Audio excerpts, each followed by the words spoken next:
Now we are now live on this special long edition of, well, we're going to call it Shark Bites because this is going to end up being a Shark Bites podcast. But I am already joined. She was here before I was. I'm joined by published author, director, actress, jack of many trades, LOREN MOLLOY. LOREN, how are you today?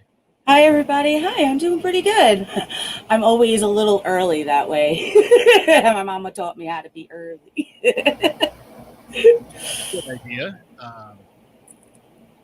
So we are today doing a show all about independent creators because we, in the independent creation community, help each other out and lift each other up. And, we have to have each other's backs because, Absolutely. We don't have the advertising dollars that maybe somebody else does. I don't know. Is this weird that you can't see my face while I'm talking? I'm like, this is a little weird. That big thing there you go. All right, there we go. I took the windscreen away there, the pop screen. I was like, it feels like sort of Darth Vader's cousin. Yeah, I'm kind of looking at the stream because for those of you who are listening on the podcast, this was a live stream on Friday, the 28th. 28th? Yeah, 28th.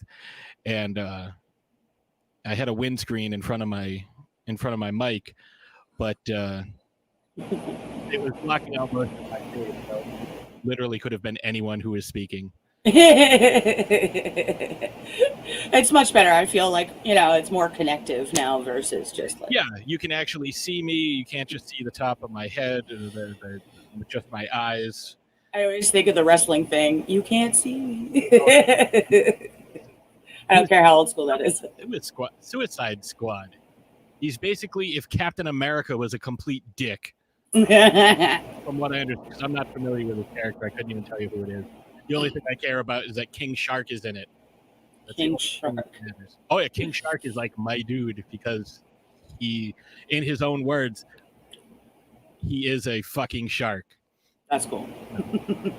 So, LOREN, you've been on with us before. I believe so, yeah. Yeah, we talked about Yield. Oh, I know what it was. I showed off Yield on your show when you had Ashes on recently. Yes. Yield, the horror movie, my first feature horror film. Which I still haven't had a chance to watch yet. I will. You know what? We have some folks coming on later today that I had their movie for well over a year before I watched it. Yeah. I need to watch this. I was like, holy shit, this is so much fun. That's one of the things most people don't realize is just because people say they have copies of your film or whatever, it could take a long time for somebody to watch it. Same thing with books. Like, people are like, I have it on my shelf. I'm going to read it. I'm like, all right. At this point in my career, I know that, like, just the fact that you have it is an honor. At some point when you watch it, we'll talk more then. There, if you read it, as long as you buy it. I get paid either way. Exactly. So, but I would prefer that people, now that I have a book that's out, and for those of you on the live stream, I will probably mention this 5 or 6 times, but I am wearing my How Much Do You Tip an Exorcist shirt. That's awesome. Cover design by the incomparable Jeanette Andromeda, because she is fucking awesome. Yeah, her artwork was sick on your fucking cover, dude. It's amazing. And they should read your book, and then they should read my book, The Storyteller of Pain. There are 40 illustrations throughout my book that she did. Wow, that's so awesome. That's so awesome. We're very excited, and we're looking to get some. Let me see. Can I tilt that back? Oh, yeah. There you go. Well, I wanted to make sure you could see one of the posters above me because we're going to have some folks from the box on later to promote their new project that they are doing. Nice. So you have a new project you are currently raising funds for. Yes. You want to tell us a little bit about that? Yes, I'd love to. The movie we're working on right now is The Devil's Lettuce. The Devil's Lettuce is about three guys on Friday the 13th who decide to go hang out in a graveyard, smoke a bowl, party, until one of the dudes does a party foul, breaks the bowl, and instead of ending the party, they decide to smoke out of a human skull they find, like you do, of course. And they get possessed and start killing people. So it's killers and cannabis. It's going to be gory, slashy goodness. We're starting filming next month, actually, end of September. So it's going to be an awesome blast. Please look it up on Indiegogo. We're doing a very simple campaign on Indiegogo because we know with all of everything that's going on, we're not expecting people to have tons of money to be able to throw at it. You know, we want you to be able to handle your bills as well as be a part of our film. So we have perks through Indiegogo through the campaign, like a thank you credit through IMDb, an associate producer's credit, as well as a producer credit, $25, $50, and $100. Boom. The minute that you do your donation, your perk, I automatically upload it to the IMDb. So if you go on IMDb and look up The Devil's Lettuce, every person's name you see already on there. Boom. They've either donated, supported, or already signed on. So it's, you know, it's going to be an amazing, fun film. Plus, with me, anybody who's read my books know I always have a twist at the end. I don't make it anything you could ever guess. The same thing with Yield. Some people were, you know, surprised by the ending. And I'm like, of course, I'm not going to give you a standard ending that you might guess. Same thing with this one. So it's going to be a lot of fun. And we have some people already signed up for cast and crew. We're still doing auditions. We've had some locations that are signed up that we can't talk about yet, but graveyards, cannabis, serial killers. It's gonna be a lot of fun. Yeah, that's always a good combination. But you know, I would be remiss if I didn't say that I was. If you are, you know, if you don't already have a human skull that you're smoking out of, you know, what do you really think? So you want to be careful when you look this up because you don't want to. You want to make sure it's the one that's coming out in 2021, not the one that is, you know, the short from 2016. Oh, yeah. The Devil's Lettuce movie, I think it's igg.me/happy horrors. So if you want to look it up that way. Links in the show notes. Awesome sauce. Let me. I keep forgetting I can do this. Yeah. So I'm still using. I'm using StreamYard. I'm still getting used to it. Like, yeah. I don't have like the super fancy version. I have the free version. I use that one. I like it. And I keep forgetting about banners. Oh, I love banners. Especially when you have them ticking across the bottom. You're like, it's scrolling. Yeah, and that's I'm doing one right now. That's awesome. Yeah, I think this film's going to be a lot of fun for a bunch of different reasons. One, anytime there's cannabis and killers, I feel like you're going to have a good time watching. Two, the way we like doing things is lots of like surprise stuff where you wouldn't really expect it, as well as a lot of like gruesome gore kills. Because with Yield, it didn't make sense to have it be super gory and super slashy because if you are a hunter of any, good level, you don't destroy your meat by, chopping it up. And Yield is about a family called the Carnigo clan who live within Solaris National Forest and use the land and all the tourists that come on the land as their food source. So, they turn the tourists into long pig, into people pizza and things like that. So when you're literally, hunting down humans for their meat, you're not going to mess up all the meat by, possibly ripping up intestines and etc. No hunter does that. So people were expecting a much more gory slasher instead of like a psychological thriller. And with this one, you get all the gore you're hoping for with Yield.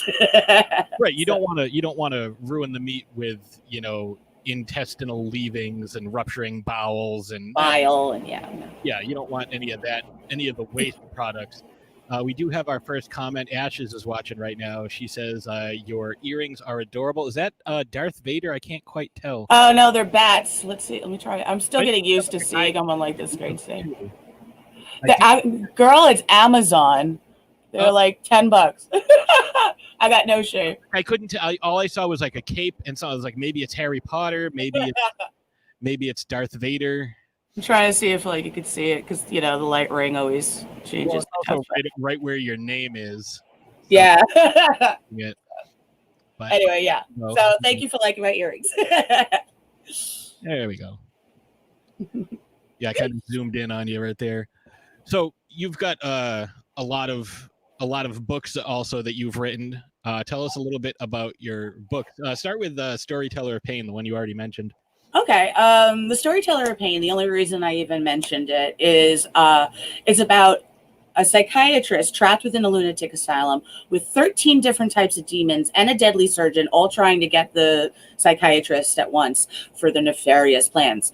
This psychiatrist has to try to figure out how to survive all of it without the help of a priest.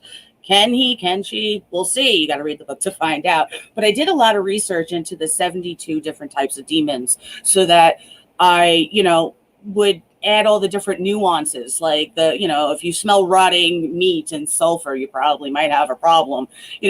I also looked into it because I thought about it. I mean, we always hear about demons and things only with Catholicism, and I was like, there's a problem there. If the only group that could get bothered by demons is people who are of the Catholic faith, that doesn't sound like a good choice. There's got to be something else going on. So I researched every faith and spiritual path, and in every single one, there's a way that they handle demons. We just don't ever talk about it. So I added all those little things into that. So while you're reading it, you'll learn about, red brick dust or black salt and little things like here and there to kind of arm yourself if you feel that you need to. So that's why I did that. I actually got ordained just so that I hoped my prayers would have more oomph, because I wrote that book and did a little too much research. So I have sage burning all the time. Anyway, really the thing is when you start messing around with the occult, it tends to mess back. Mm-hmm. Oh, yeah. But I've been dealing with the occult since I was an infant in a cradle, unfortunately. So they've been messing with me since I was in a crib. I talked about that on my show, Three Crazy Bees Talk. We do that on Tuesday nights with Kate Fox and Jessica Palato. She makes the face cake from Yield. So we were talking about that. But that's one of the reasons I even was writing that book, was how many different, paranormal and spiritual things I've dealt with over the years that made me want to look into all the different kind of stuff and add enough fiction where it's not just, snore fest.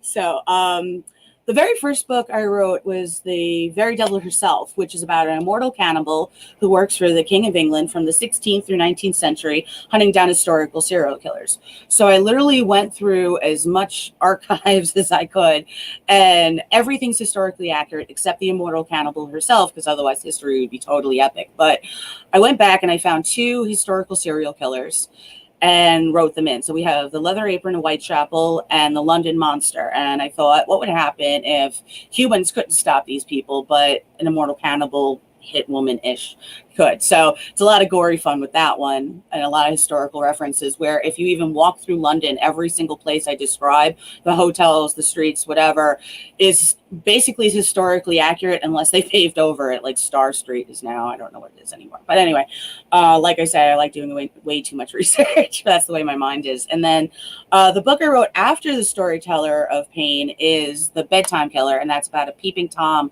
turned lust killer. So you get to watch this transition of a lust killer, peeping Tom, where, looking from afar, why do my ladies love me so much, blah, blah, blah, to who the hell is he in the first place, versus his progression and how he even figures out his signature MO. I also did so much research into that kind of Richard Ramirez lust killer profile that I showed, his childhood story as well. You also see each crime from the point of view of the killer himself, the victims, and the police, until the interesting crescendo at the end. I also put at the very, very back of the book a little talk about a foundation that I discovered while I was doing research on the book called Joyful Heart. And the woman that is on that show, SVU, that's been on for a million years, she started it, and it actually forces and makes people get the rape tests done all over the country, because it turns out, you know, these things have been sitting on shelves and they never deemed it worthy. So she started this, and because of the topic of lust killer and all that stuff, and a little nod to high tension, I made sure I put that at the back of the book, hoping that I could bring some awareness as well. So, and I have one more I'm working on, which is The Queen of Hearts, and that's about like a female vigilante serial killer. So it's going to be a lot of fun. See, I like the type of stuff where, you know, you can take some historical figure and kind of put them into like a modern day context. Yeah. I don't know if you've seen the movie He Never Died with Henry Rollins. I don't want to spoil that, because it's a great reveal and Henry Rollins is amazing in it. And like who he actually is in this movie, like what historical figure he is. It's a great reveal when you find out, and I'm gonna have to watch it. I mean, it's kind of a typical like gruff loner learns to care about someone other than himself after being alone for so long. Okay, yeah. You know, it's not a plot we haven't seen 1,000 times. Right. Rollins does a great job, and when you find out who he actually is, I think it's definitely worth it. And you know, I think Henry Rollins is an underrated actor. I think, you know, credit he deserves. Yeah, he really is. He's a good one. The books, I want to mention a new book that just launched from someone that that we had on a while ago on Throwdown Thursday, promoting his Inebriated Animals series. That is Mr. Indino, author of If You Give a Bunny a Beer. Yep, I had him on my show last night. Go ahead. If You Give a Bear a Bong. If You Give a Kitty a Cocktail. And now the new If You Give a Dog a Doobie. Like, I am very excited to see that one, because that's one that we talked about you know, on my show a while ago, and that's one that, you know, he's got a whole set that he's ready to go, like pretty much all the way through the alphabet. That's so awesome. And the illustrations are phenomenal. Obviously it's a take on the if you give a mouse a cookie. Yeah, if you give a moose a muffin, if you give a mouse a cookie, like there's all those, yeah. And they're fantastic. They're awesome. I had him on my show last night for Let's Party with LOREN, episode 12. So we've had an actual whole season already, season 1 of Let's Party with LOREN. And he was on that last night. And I'm really excited to announce that he's agreed to let his bear bong friend be a part of the Devil's Lettuce. So you'll be able to see bear and bong in the Devil's Lettuce with little Easter eggs here and there. So I'm super excited, because me and him have been talking about doing something like that for years now, since we met at, I think, like the first ScareCon we both did. Yeah, I remember meeting him at Rock and Shock. Okay, yeah. Him subsequently at ScareCon. We do have a question from Ashes. She said, "Do you put any of yourself in the characters you write?" Yeah, I think if we're talking about my books, then there's a main character in each of them that I definitely would say is a huge part of who I am, or would be if I wouldn't get in trouble. Like, in The Very Devil Herself, the immortal cannibal Alexandria, I honestly feel like I just wrote my dark shadow side into a character. Like, when I get super angry, I do wish I could just, like, you know, bite somebody's nose off or eat their throat or something. But we can't do those things and not have, like, prison bars. So I don't do well with prison bars. You know, in The Storyteller of Pain, the psychiatrist, Dr. Sinclair, she's another one. I studied psychology for years, since middle school, technically. So there's another feisty character, the bedtime killer. There's a feisty woman character in there. So there are plenty of nuances of me, but pulling away enough that I hope will help other women identify as well without making it so singular that it keeps them feeling outcasted from it. So I think anytime you're writing and you're putting something into, you know, you're putting something on the page, you're creating a character, there's always an element of yourself, because it's like, okay, you know, this is how I would react in this situation, but let me change it because I am not this character. But there's like little ticks and people always tend to put in the, I mean, it depends on, you know, how deep you want to get into it. You know, like, you know, there's a lot of the books that Stephen King wrote while he was still suffering from multiple addictions. I think that, you know, he definitely put a lot of those experiences into a lot of his characters. Yeah. With the book I'm writing now, the Queen of Hearts, the entire first chapter is quite literally basically my childhood that I just condensed. So it's pretty fucked up. And then from there on, I decided to write it like if I didn't take this good and narrow path versus like fuck it path. I mean, that's fair. Yeah. But yeah, there's a lot of stuff that when it comes to writing, it's a very cathartic process. Like you were saying, you know, like you put some of the stuff in from your childhood, or you put in some stuff that you know, everybody puts in something that they experienced, and it might not be, you know, like you could have a character wake up not knowing where they are or what they're doing, and you draw on the experience of, one time I stayed over my friend's house and I woke up in the middle of the night and I forgot where I was, you know, and nothing looked familiar to me, and I was, you know, really scared and worried, and you draw on that to kind of, you know, maybe you put that in a situation where you know, they're in the same type of thing. So it looks like we have a couple more folks joining us right now. oh, awesome. See them, they're just getting finalized and ready, so I won't quite yet. Well, then I will make sure that when they join on, I will say goodbye to everyone and allow them to have their time. But I've had such a great time, and I'm glad I've been allowed to come on and talk about the Devil's Lettuce, Yield, books. Everybody, check me out. Donate to the campaign. Get some IMDb credits for the Devil's Lettuce. Yeah, we will. You know, like I said, we'll put the what you call it's the links up above, down below, wherever you're watching or listening to this. We'll put we'll get all the links for everything. So I'm going to add Scott Sebastian onto the thing, and we will say goodbye to LOREN. LOREN, thank you for coming on. I appreciate it.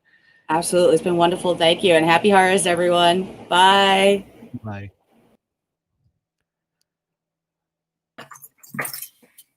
Welcome, Scott and Sebastian. Oh, hey, what's going on? How are you? Good. Sorry about that. We thought we were on Central Time, not Eastern. No, it's fine. We also have someone else that I'm going to add to the stream right now. She is going to help us out. Okay. Yes. How are you? Hey, what's Hello. So I get in the camera, son. There we go. This is Jess. Hi, Jessica. Hi. Nice to meet you. Nice to meet you. Sebastian, I just want to say you look exactly like your mother did when she was your age. Thank you. I don't know if you know this, but I've known your mom since 1986. I got it was 11. That was a long time ago. Yes, yeah, we went to school together way back when, and we've remained friends. But Scott and Sebastian, I want to focus on you guys for right now, because you guys right now are running a Kickstarter. I always got to make sure I get that correct, because I want to make sure we're talking Kickstarter, not Indiegogo or GoFundMe or any of that, but it's Kickstarter. Yep. That's Kickstarter. It's the go-to platform for comics. So that's what we dove into. And it's smart. That's a good thing. But first, I want to say it's nice to actually meet you guys, even though it's virtually. It's nice to meet you. Oh yeah, I've been hearing your name and stories for years. Oh, I'm sure. Yes. But yeah, I'm sure you heard about the one where I crashed into Deb's car on Jason's bike. At least. But yes, it's nice to actually meet you guys. I've seen pictures and everything on social media. And you guys are here today because you want to promote Super Team International 88 book 2. Well, here's book 1. We don't have any copies of book 2 yet. Yeah, see? Oh, I've got book 1. You are the man. I will say, I was very happy with the mask choice that I got, because I was like, I don't know what I want to pick. Just pick a character, because I didn't know any of the characters yet. Yeah. And I ended up with Deep Trench, and I like Deep Trench. I mean, he's no Mr. Chicken, but so tell us a little bit about the process that brought you guys, because I mean, if you look at the top of this comic, it says Brown Diaz, Brown, Brown. So tell us a little bit about that first. Well, Brown Diaz, Brown, Brown. First Brown is me, Scott O'Brown, the writer. Diaz is Carlos Gabriel Diaz. He's our artist. He's handling everything: pencils, inks, colors, straight through. He's an auteur, and I love the way he really brings this superhero action to life. The other Brown, are obviously Sebastian Brown here, who helped co-create many of these characters, and his sister Samantha, who's a little camera shy, so she won't be joining us tonight. But she also contributed a lot of characters, and in fact, she actually co-wrote issue 3 with me. So they've been engaged with this whole process from start to finish. So I'm going to start with Sebastian. Sebastian, when you first got your hands on this comic that you helped create, what kind of thoughts and feelings did you have getting to see your hard work in the flesh, so to speak? My thoughts, we've been working on this since 2014, and it's amazing how years of hard work can turn out this amazing. When you guys came up with We have been batting that around a while. Sorry, go ahead. I was gonna say, when you guys came up with the original concept for the characters, how closely did your vision match what you saw on the pages? Well, do you want to talk about your characters, or you want me to talk about the story? Yeah. Okay. I guess it's on me. It was almost everything that was different in the best way. Carlos really took what we created and brought his own aesthetic to that. We touched on like Spider-Man and His Amazing Friends, Challenge of the Super Friends. They were all the go-to reference for this, plus our just love of that whole era of superhero comics. And he just applied his personality to these characters in ways that just blew us away. Some of them, like Super American, we went through a whole bunch of drafts and finally nailed that one. But others, like, say, the villain, King of All Evil Dragons, he nailed it. He just nailed it. He had the disposition. I love the cape. It's all a matter of, it's a creative process. There's a give and take, and you can't really, as much as it would be nice to like get inside an artist's brain and do John Malkovich puppet style, you can't. You have to trust them, and he really brought his best to the table with this. Now, were there, obviously there are so many different comics. There's so many different iterations of various heroes, with the multiverses and all these what if stories and whatnot. How difficult was it coming up with characters that were not only, as characters distinct from other properties, but legally distinct to avoid any potential issues? Well, the truth of the matter is all of these characters are completely original with three exceptions. You'll see him at the end, Dan Garrett Kopp. I'll show you. He is based off of the Blue Beetle, but the original Blue Beetle from the 1930s. Oh no, not Ted Cord then. No, not Ted Cord, Dan Garrett. Okay. Even the suit matches his first appearance from the very first comic he appeared in. But we're playing with him like he's his great grandson and he's a farmer bro. And, he just wants to use his millions to billions really to just be a superhero. The Super American was loosely inspired by another character that from the Golden Age. But yeah, he ended up taking on a life of his own. So the only thing that stuck was the name. And Mr. Worm is our way of doing, Mr. Worm from the classic Shazam comics. Mm-hmm. Even though a lot of those early ones are in public domain, his own personality just pushed through that original material. So he became something a bit different too. So everything else is either something he came up with, his sister came up with, or I had stuck in my back pocket with no use for since I, hadn't really had a good idea for a superhero comic until we all put our heads together. Well, I would say it's kind of difficult, because there is so much, I don't want to say plagiarism, but a lot of people borrow a lot of things like Superman's Fortress of Solitude. A lot of folks don't know that wasn't really his. That was Doc Savage. Batman is essentially the Shadow. A little bit of Zorro thrown in there. Yeah, there's a lot of, and these characters have gone, like I was saying, different iterations over the years as the times have changed. The superheroes have sort of adapted with the times, or, maybe a specific character didn't really, a storyline didn't really mesh with them. They're like, oh no, that was just an Elseworld. Now, Jess, you are a huge comic fan. Yes. You love your comics. Yes. I would highly recommend this to you because I know you're looking for something that, is different and unique. I know you like some of the fringe characters as well. You're not exactly the like the mainstream type. I'm not a mainstream character kind of person. Yeah, I mean, I think that would also suit your personality as well. Like, you're definitely not a mainstream type of person. You're very unique and eclectic, and that's what I like about you. Well, thank you. So, the question I have for you guys now is: you said this was years and years of work. Six or so years. How many different versions of this did you go through before you finally settled on, like, okay, this is the story, this is how it's going to go, these are the characters, this is exactly how they're going to look? This story that we have, the one that we're actually pushing into production, is the third version of this story. We originally, I don't know if you ever heard of the comic Copra.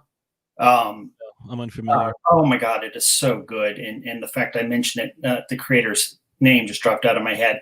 But it's this really awesome 80s Suicide Squad Doom Patrol pastiche. I believe Image is doing it now. But anyway, it just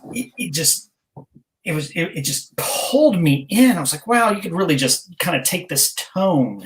It's a tone. And I wanted to recapture it. I love the old Justice League International comics. I mean, I can reread them over and over again. They never get old. So we kind of worked it out to kind of do like I just wanted to try to crank it out like that guy does Cop. He's got good style, good inspiration. But I just drilled in, and it just got bigger and bigger. It went from like a 50-page story, and it's currently going to be 6 issues, but I'm not even counting some of the extra stuff we're going to throw in there as we go. Hopefully, if we get all our Kickstarter goals as we go, we'll have a even bigger universe by the time we're done. But I did that, and I worked it all out. Characters even had different names at the time. And then I revised it, and I had this nice tight plot, and I had it all sketched out, and I lost it. It was all written longhand. I lost it. I'm like, what the heck? So I rebuilt it from scratch, and that's how we have this current story. So tell us a little bit about the Kickstarter, like what your goal is, because you guys crushed your goal last time. Oh yeah. We thank you. It was with your help too. Thank you very much. Oh yeah, no problem. But yeah, we're hoping we need about $1950 to get it fully funded. We're about a quarter of the way there. This really covers the production cost, the production and the printing cost. It keeps Carlos and his keeps his rent paid and his refrigerator full, and it covers the printing and shipping that we need to get it out to everybody when it's done. So tell us about some of the perks that you have, like the different levels for supporting. Like I went last time, I got the book and I got a mask. I think that was about $25, which was a steal. I think this time I'm going to have to go with the hat perk. Because I'm a hat guy, I have like 50 hats. Most of them I don't even wear, but they look cool, so I have them kicking around. Oh, these hats are awesome. That was our second most popular one on the first time around. But we do continue to offer the caps. We also have the masks again as well. They are, I think they're about the same. You have to bear with me. I'm trying to pull everything up in the background here without. They're very good quality, and they're not the kind. I wish I had one handy. I was like scrambling to get home, so I wasn't able to grab everything I wanted. But they're thick, so they're like dual ply. You have the nice cotton on the inside. You have the nice black design with the STI 88 and a white character silhouette on the front, and it's got the 2 strings so you can tie it and make it as comfortable as you want. Doesn't loop over your ears. It's one of the more comfortable masks I have, which isn't something I expected to be saying at any time this year, but considering how many we all have at this point, I'm sure. But I do wear that one quite frequently because it's I guess the thing that people have been saying, if you can hold a lighter up 6 inches from your face and blow out the flame, you need a new mask. This one, I can't even do it right in front. So you're definitely not expelling any particles with these masks. So they're very high quality. Oh yeah. Props to April. She came up with the design and did all the hard work of putting that sucker together. But yeah, we can just go through the different levels real quick. We have, for folks who didn't get the first issue, we have a tier, a reward tier, where you can get the first and second issue, print or digital. We do have the hats and the masks, which are, like I said, those are the 2 of the most popular ones, so that we made sure that we had that included again. Hold on 1 second. He's going to go get a sample of something real quick and be right back. Now, we do have a comic shop for anyone who's out there with any of your viewers who own comic shops. We can do a mix there, and we have a special ads we have ads, and we have a special award tier for production work. Carlos and I will custom do a comic 4 pages for you, or alternately, I have a few spots where I'll do some discount lettering in production for, something you may have already done, but need to pull it all together. And then last but not least, hold it up there, kiddo. We have the new shirts for this round. Oh, those are fancy. Get it on this. Wait, which way does it go? There we go. I do that all the time. I'll go to see, even right now, I went to point at something and I used the wrong hand. I do that all the time, and I've done this 100 times. Those are really cool. I really like the color. It's definitely like a Superman blue.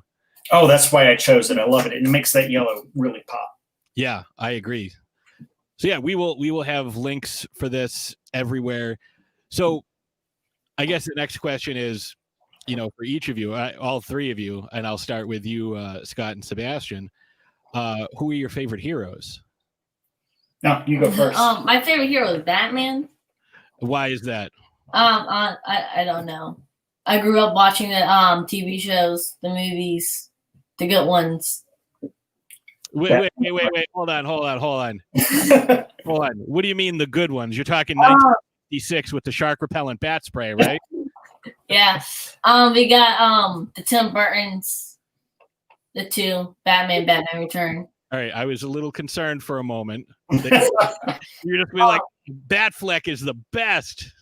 Oh, he's not bad. No, he's not bad. But I figured, young kid, but I should have known better because of April, like that. She'd make you watch the Tim Burton, which it's a very different Batman.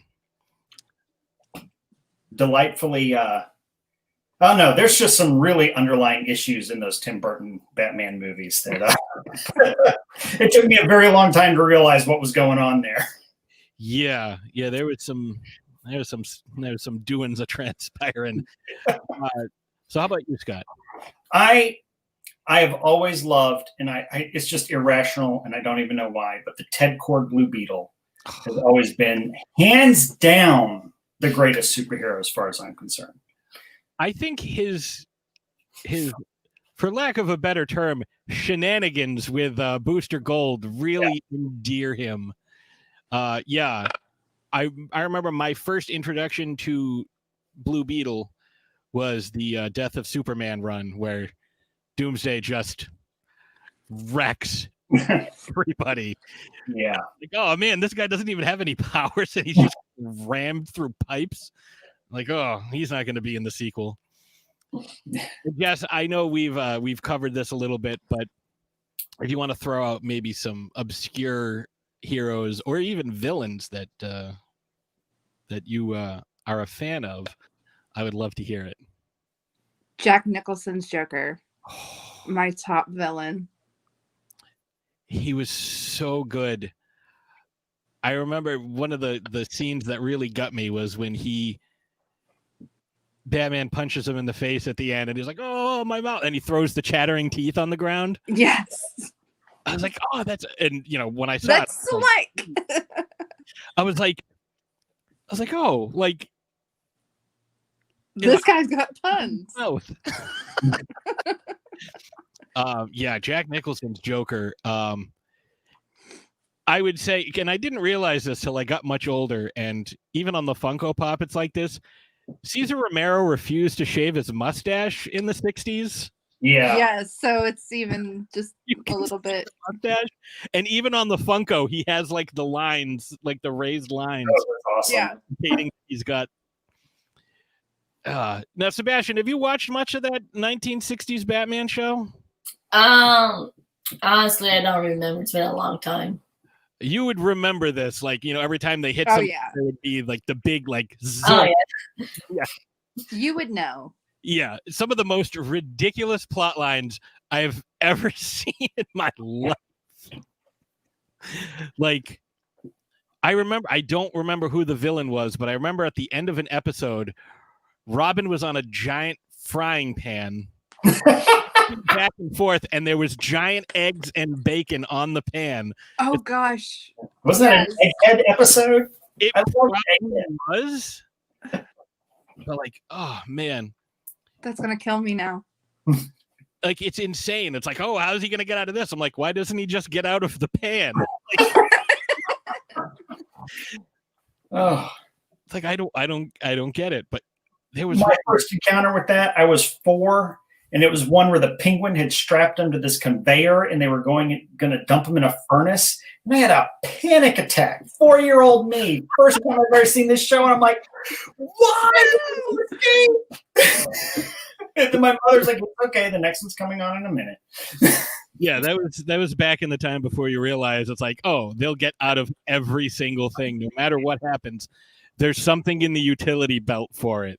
Like Always. that on The Simpsons, where they were on like Krusty the Clown was supposed to be the guest villain that week. They were strapped to a carousel, and they were just getting spun around. And like, you don't see how they get out of it, but you see the end. And he's like, and it was Burt Ward and Adam West. And like, fortunately, I always carry my carousel reversal spray. And it's like, What? I mean, because that's probably one of the most ridiculous things ever. The hand-me-down, the shark repellent bat spray. Like, Robin has to like look at each thing. He's like, okay, there's like whale, barracuda, manta ray, shark. It's like, just in case. That is Batman preparation right there. just those 4 though. Like, no piranha. Like, I think they were too far north for that one. but it was obviously that was the movie, and him running around with a giant bomb, like, running like, oh, I can't throw it over here. There are baby ducks swimming underneath in the water. Like, well, what am I gonna do? We do have some comments in the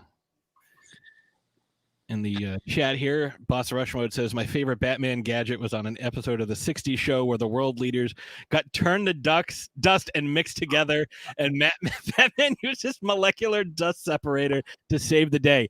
I remember that one.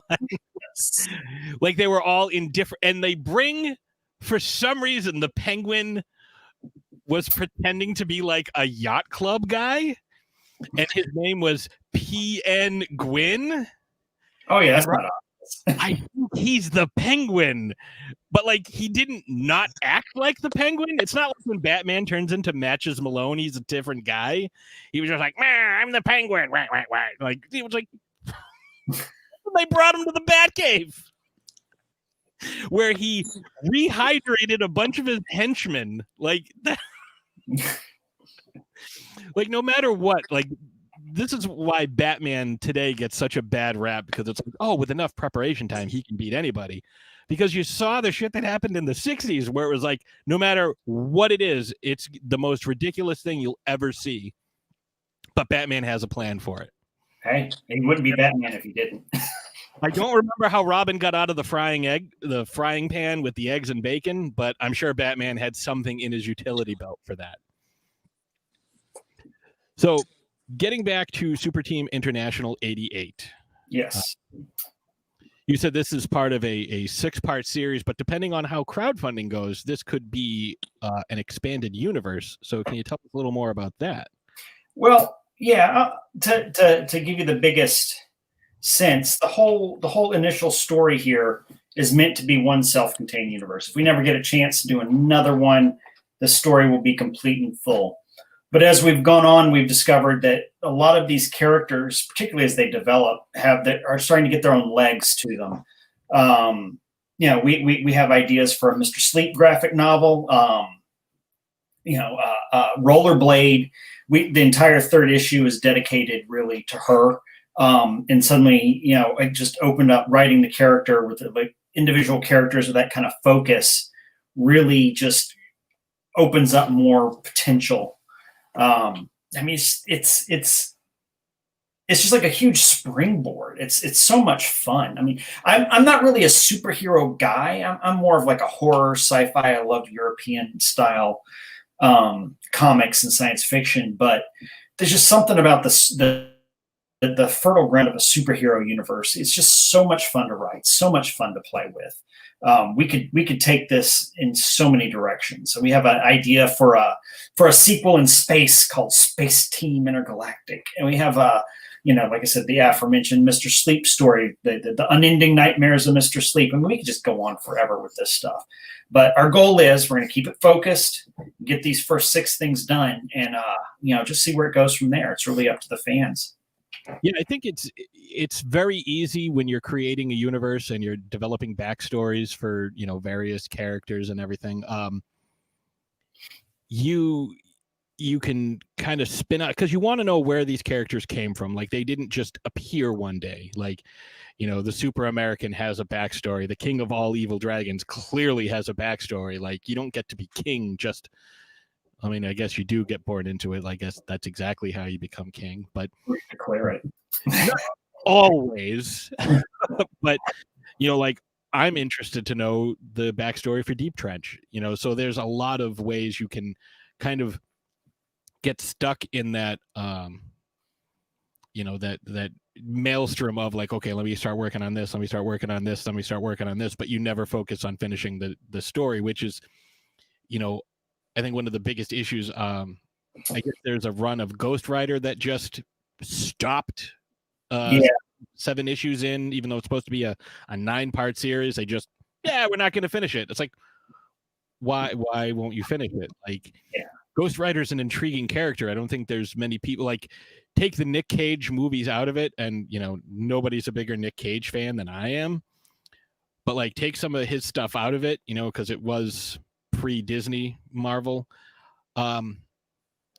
He's a tremendously fascinating character, and to kind of cut off his story arc is definitely a disservice. Like, there are other characters besides, the Avengers and, the other handful of and the X-Men that folks know. So Yeah. Oh, I tell you, one of the comics I love from this era we're emulating is the Heckler. Do you remember the Heckler? It was Keith Giffen did this insane character called the Heckler. Google it up. He fought these bizarre villains. The one that stands out the most was Generic Man, and it was literally a white outline of a dude in a suit, and it said "man," and everything he touched would turn into a lamp, a door, and it would just be these white outlines with the label on them, and then the Heckler is just jumping around trying to avoid getting tagged, and just crazy stuff like that. And then it went for like 6 issues, and the 7th was solicited. Guess what never came out? The 7th one. Come on. Man. Yeah, that's always a good way to do it. Yeah, I mean, I was totally hooked. I was dropping money on that, but whatever. I don't want to do that with Super Team International. We are committed to finishing the series, and the first 6 issues.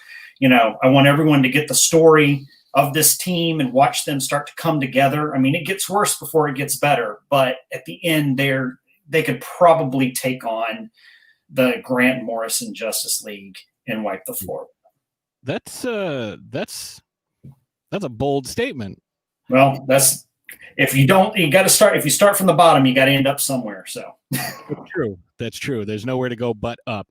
Yeah. So, we have somebody else waiting to come on, but before we do, I want to, you guys are welcome to stay on as long as you want and learn about all the other folks that are on here.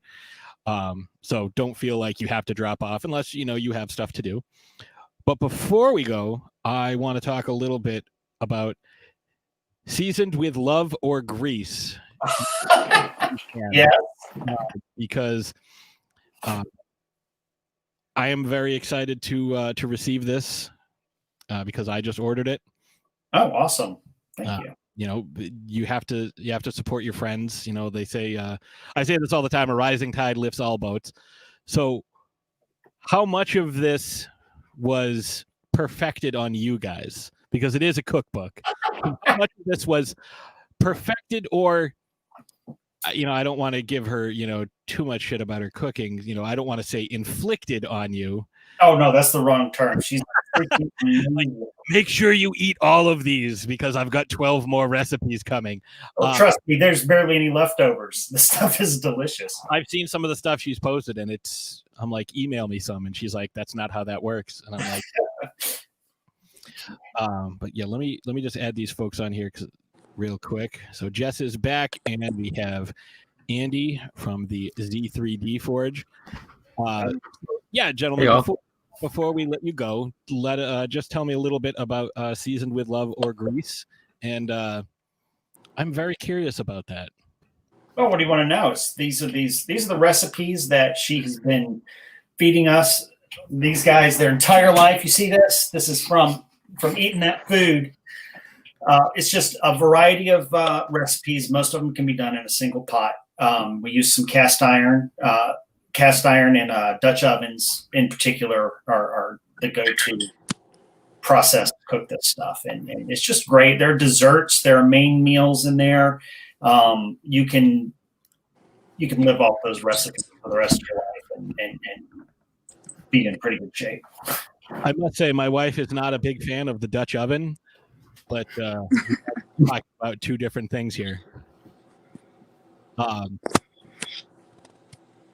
would imagine that this is all considering the title, Seasoned with Love or Grease. This is all health food for if you're training for like the Olympics or something. Like this is what you want to go with.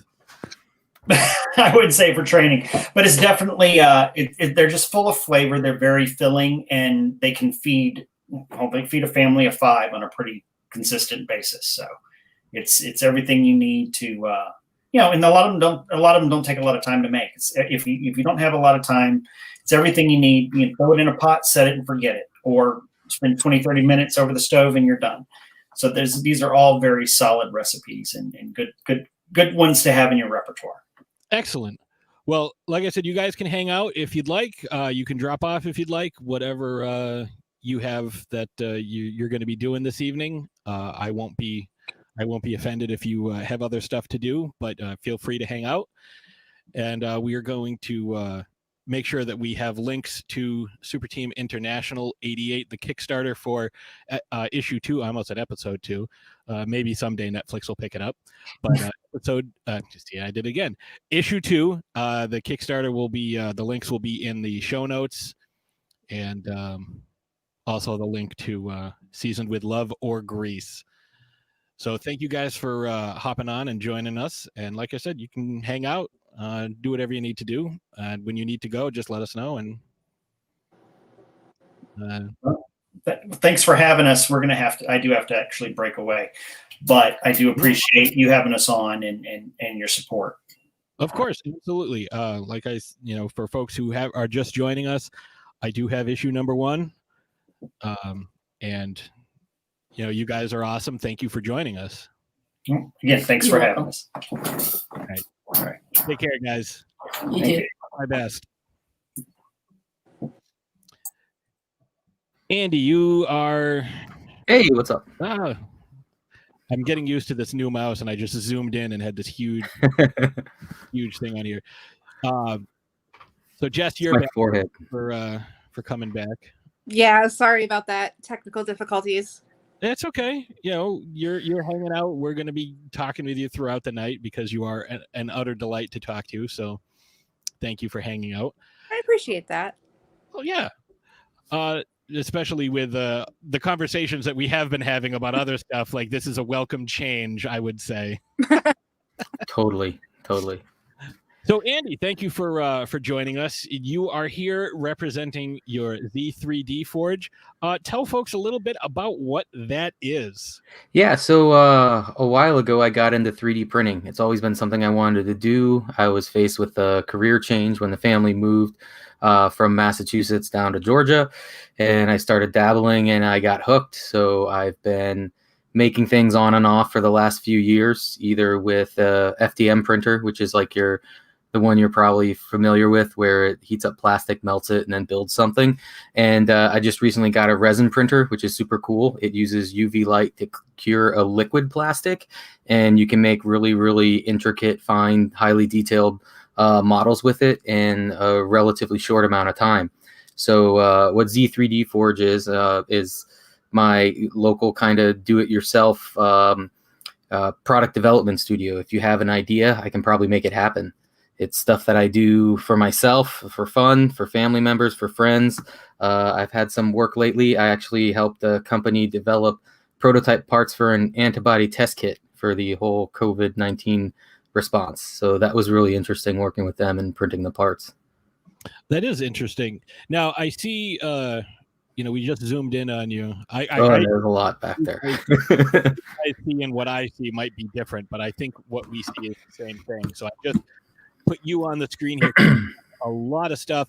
So my first question is, any of the folks behind you, are any of those your creations or those with your that's part of my collection. One of the things that really got me into it, I've been a lifelong nerd, lover of comic books, sci-fi, action figures, the whole lot. And when I realized, I always loved sculpting. I minored in it in college, but I don't really have room for a sculpting studio or, a TIG welder or, even just massive amounts of clay. So what's great about 3D printing is I have unlimited space in a virtual art studio. So I can work with either CAD programs or other, more organic sculpting programs and actually make something that's floating around in my head, and then I can print it in a couple hours. I have something that didn't exist before. So it's really been a lot of fun, and I've been doing that, like customizing accessories for some of the collectors out there, making action figure stands, mods to certain figures, things like that. You can print new heads. So I have a 3D scan of my whole body, and I'm looking to turning myself into an action figure. It's a long process because I'm all self-taught, and it's all, YouTube university for me for the most part. I would imagine there's a lot of trial and error. Yeah, there is. And that's one of the awesome things about 3D printing. I also teach children how to 3D print, adults, anybody who wants to learn. And that's one of the things with Steam. I don't know if you're familiar with that. everybody calls it STEM, but I throw in the arts in there because it's very important to include the arts. A lot of stuff isn't usable if it's not artfully designed. So it's problem solving. There's an idea, you have it, you make it, and you're like, oh, that didn't turn out the way I thought it would. It's like painting sometimes. It has to be pleasing. Yeah, true. And the great thing about 3D printing is it's rapid prototyping. It's a relative phrase. You have a couple hours before you can get something, but it's better than waiting a month or two for a machine to get made, a die to be done, the product to get to you, to review it, to change it. And you can make those iterations over and over again. So when there's a problem, you can fix it. And that whole process is really, truly enjoyable for me. It's one of those things that's like, hey, I have an idea for something. This is what I want to do. And I can take that idea, work with it, get it out there. And then once you have it in meat space and you can touch it and feel it and see how it actually behaves, then you can change it and iterate it again. And you keep going over and over again until you have something that you're actually pleased with. Awesome. Well, we have another couple of guests hanging out in the behind the scenes. I'll call it the green room, even though that's not really what it is. But I want to add those ladies to the stream. Hi. Hey. Erica and Bree of the Spooky Circle Club. I'd like you guys to meet Andy and Jess. Hello. Hi. Hi. So Andy was just telling us about his 3D printing that he does, where he was helping make some test kits for a local company with the COVID testing. There's also you do all kinds of different figures, little Lego guys. That's fucking cool. That's fuck yeah. Action figure accessories, stands, multiple heads that you can add, so you can kind of change things up a little. Oh, okay. That's fancy. Oh, and it completely. Oh, that's Fun. Yeah, so one of the other things I do is I work with the laser cutter. So I design this little wooden treasure chest, and it's all cut from one piece of wood on a laser cutter, and it just fits together. You glue it, and then you can have a little treasure chest and put whatever you want in there. That's really cool. One piece of wood. That's fucking cool. Yeah, I got all sorts of stuff like that. A lot of it's you're bored, you're sitting around, you think of something, you're like, hey, wait a second, I wonder if that exists, and if it doesn't, you make it happen. Where can folks find this stuff? Like, do you have a website, or is it through Facebook? Like, what do you? Yeah, I primarily use social media. It's cheap, it's dirty, and it gets a job done. I'm on Facebook, Twitter, and Instagram, all at Z3D Forge. So if ever you have an idea, design, something you want to prototype, I'm your guy. I can usually help you make it happen. And if I can't, I can definitely point you in the direction of people that would know how. All right, so we will definitely have the links for that in the show notes. So there's a lot of links that are going to be in the show notes. So, make sure that you're checking those out. So, ladies of the Spooky Social Club, I want to thank you guys for joining on. You guys just recorded an episode. That's why you're hanging out there? We're gonna record after this. Oh, Yeah. Okay. I see the schedule got changed up just a smidge. Yeah, a little bit. Yeah, that's usually how it works. It's like, oh, we're gonna record at 8, then 11:30. It's like, oh, we have to get this done so we can get it up for tomorrow. Yep. So you guys are not only starting a new podcast, but you guys are also, I see your it came from the 508 stuff right behind you. And Yep. Tilt up behind me, right above my head, you'll see my autograph poster of the box. Yes, my little face. I could see it. Where you were. And of course, I'm still getting used to which way. Yeah, different box, Andy. The box and One Last Kill, and also because Bree's there, the trees have. Yes. So now you guys, you might not be familiar with Jess. You guys probably aren't familiar with each other, but Jess is going to be in the upcoming Axe to Grind film, or Axe to Grind Part 2, which is probably the better way to describe Awesome. Badass. and she is starring alongside the likes of Debbie Rashawn and Diana Prince from Joe Bob's Last Drive-In, and Stormy Daniels, you might have heard of her. Yeah, that's awesome. Yes. So Jess will be in that film. Jess is also you guys would get along really well because she's definitely a horror lady. You work. Remind me the name of the haunt you do in Ohio. Fremont, Ohio. It's the Haunted Hydro. Haunted Hydro. Ooh. Yeah. Road So- trip. Yes. Right? It's like a scary water park. No, What's the Haunted Hydro? Sorry, I'm not into the horror scene. It's all new to me. So it's an old hydroelectric plant, but it is actually haunted and is in Ooh. a park. Yep, road trip. Ooh, yeah. Road That's a haunted house, but it is actually haunted as well. Like, okay, yeah, that's awesome. Literally haunted. And Jess I love is, that. All the scaries. Jess is probably your go-to, one of the two people I would say to go to if you're looking for, if you have questions on fake blood. Say Jess and Elizabeth Piper would be the Cairo syrup. No. The Nope. blood experts. if you want real stuff that's not going to stain and be a mess, Jess and Yes. Elizabeth are the two people you want to talk to because Jess does some amazing modeling work, especially with the blood. Like that's your favorite. It is. So, Bree and Erica, you guys, I'm very happy you guys decided to join on with us. Bree, this will be the second time you've been on the show, kind of as a featured guest. Like you've been on, chatting and stuff, at conventions, but this is the second time that you will be as like a featured guest. But Erica, this is your first time on here. It is. And we met you guys a couple years ago at Rock and Shock, which is where I picked up One Last Kill the first time, and then subsequently the box and the poster and Strawberry Lane, and I kind of got drawn into that whole. It came from the 508 world there. So you guys just started a podcast. You're recording tonight. What episode is this? Like 3 or 4? This will be episode 3. Okay, so you Yeah. guys. We already recorded episode 2. We just haven't released it yet because I'm really bad at this. But it's okay. We're getting the hang of it. I'm never on time for anything. As you can see, it's super late and we jumped on here, but Okay. yeah, I'm never on time for anything, so we're just trying to figure it out. But yeah, we're recording episode 3 tonight. I will tell you, this will be episode, I think, 41 of Shark Bites, and episode. We just released our Bill and Ted episode yesterday, which was episode 218.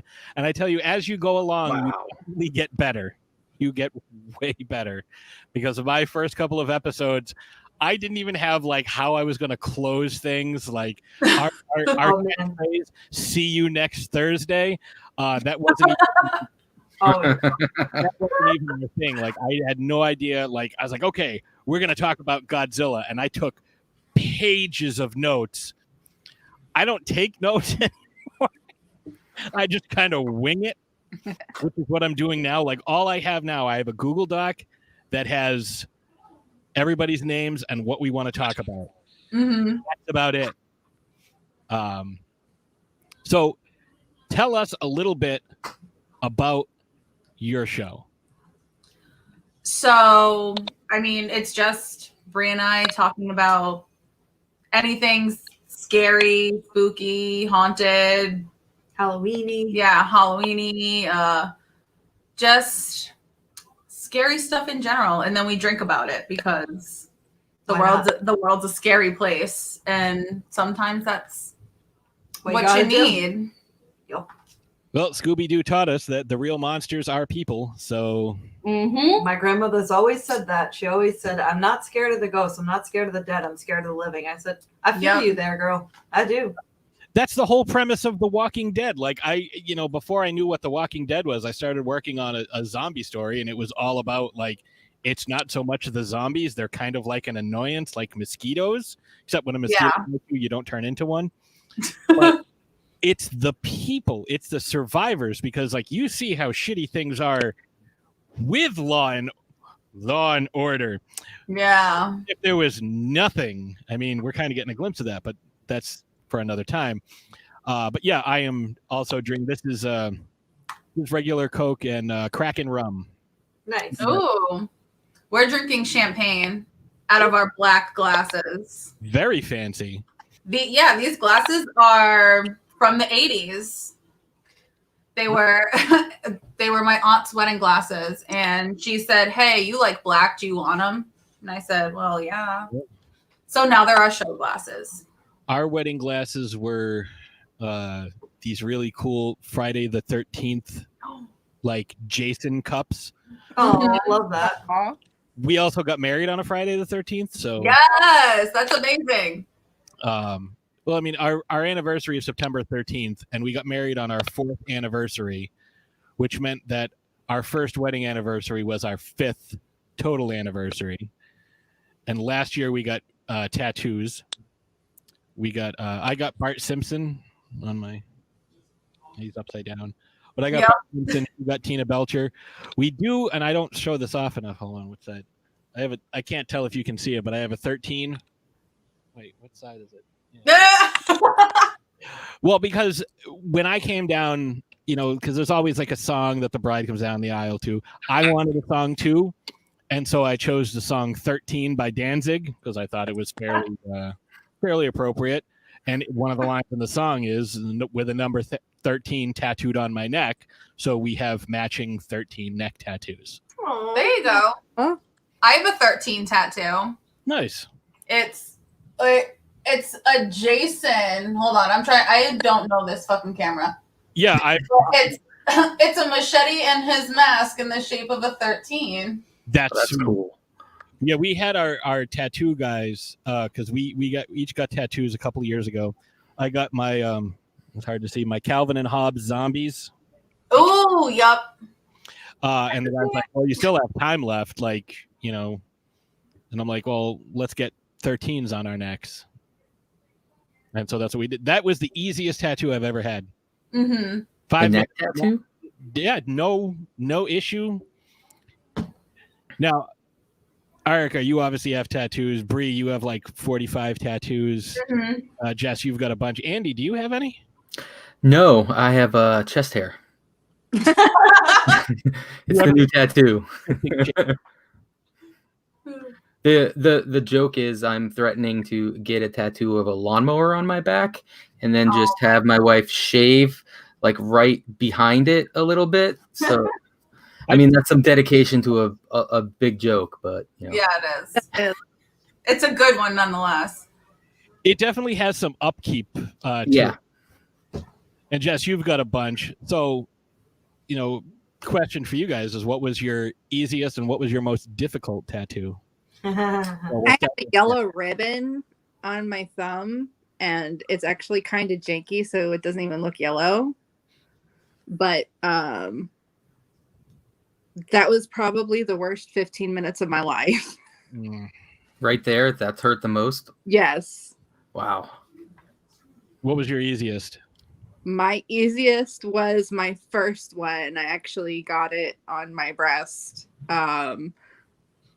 For my divorce present to myself. I was 21, getting divorced and everything. So, but that one was, I thought it would hurt, but it was an absolute breeze. Like my chest tattoos were a complete breeze. Interesting. So, Erica, to you. So the one I hated the most was my back tattoo. It's of a giant Viking lady that's like right on the side of my spine. And the first hour was great, but then the following 3.5, I wanted to throw up because it was just a lot. And like when I was done with it, my whole body was so tensed up.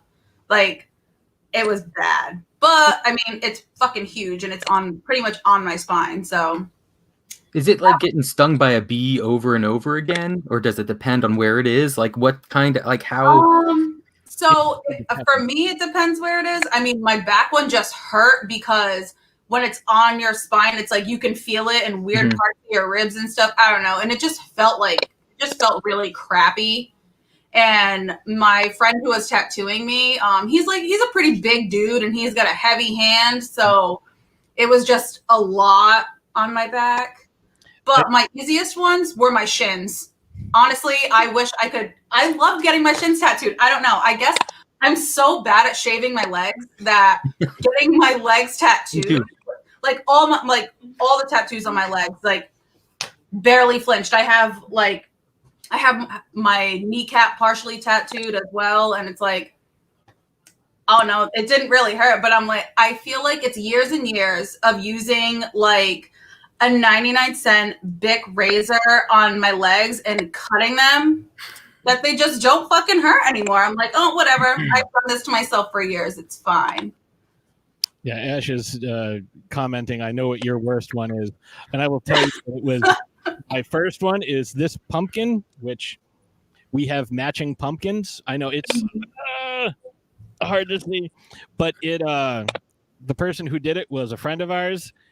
And he's like, yeah, I'm an apprentice. And like, oh, I'll do it, for cheap. And don't do that.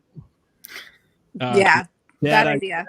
And he gouged the shit out of me. Like, there's a lot of scar tissue. Like, it was orange a few years. Now it's yellow. Like, you can see all the scar tissue in it. Like, all those white spots. Yikes. It's awful. So that was definitely my worst. My easiest was either the neck or my Bart. I just want to catch up on a couple of comments before we get to Bree. We have Boss Rush Mode saying he got married on Halloween. Boss Rush Mode of the Retro Redoctopus. What's up, boss? And Skipper Bob just says hi. Skipper Bob over at the Cretans Guild. Well, now the Wear Your Mask Guild. So Bree, to you, after you finish drinking your blood there, your easiest and your least easiest. So behind my ear, I have a little owl. I didn't feel it at all. I was really nervous it was going to be really loud, like because it's behind my fucking ear, or that it was going to hurt. I didn't feel it. Like, I didn't even know it was really happening. Like, it was weird. Like, he was like, oh, you're done. I'm like, you tattooed me? Like, I heard the sound, but I didn't. I'm ready. They were just buzzing it near your ear to get you, like, prepared for it. They're like, all right, this is how it's going to be, and now we're going to do it. Yeah, it was weird. But, like, I loved that it didn't hurt. My foot tattoo, I wanted to fucking kill the guy who was tattooing me. First of all, it was a bad experience in general with this artist. But my foot, the entire 4 hours it took, the whole time, there wasn't a second that I didn't think, I want to punch this guy in the face for hurting me like this. 4 hours on your foot? Look at that. You see this shit? Okay, yeah. Mm-hmm. Oh, my God. I watched my best friend get her foot tattooed, and that chick was crying. I felt like crying. It made me not want to get it. I'm going to get my other foot tattooed anyways because I'm an idiot. But it fucking hurts. I will never tell anyone to get their foot tattooed. I'm just stupid. I have heard that that's the worst, that getting your foot tattooed is the absolute worst. So I want to touch on a little more of what you guys have covered so far. Like, what was your inaugural episode? Before we get to that, Skipper Bob says, my next hat might be on my wrist. Anyone have one of those? Yes, Bob. I have two. I have my Bart on my left wrist that I can't figure out the goddamn camera, apparently. And this awful pumpkin that is on there. Hold on, let's see if we can. I don't know. Can't see Barton and Hobbs that well because it's so weird. But yes, if it's done right, Bob, it's fine. If you have someone who claims to be a an apprentice, and they're not, it's not as good. So yeah, back to Spooky Social Club. First of all, do you guys have any merch, and why don't you have any merch? I don't know. I feel like we should have some. Well, we do have someone working on our logo for us, so she's been kind of busy, so we're waiting for that. But after that, I literally was telling her how I want to get one of those Cricut machines and just like make spooky social club Yes. shit because like why the fuck not? And who wouldn't buy it from like cute ass bitches like us? I know, right? So like would recommend what I use is TeePublic because it's easy to upload and they have lots of different things. Like you can get masks, you can get obviously shirts, notebooks, all kinds of shit like that.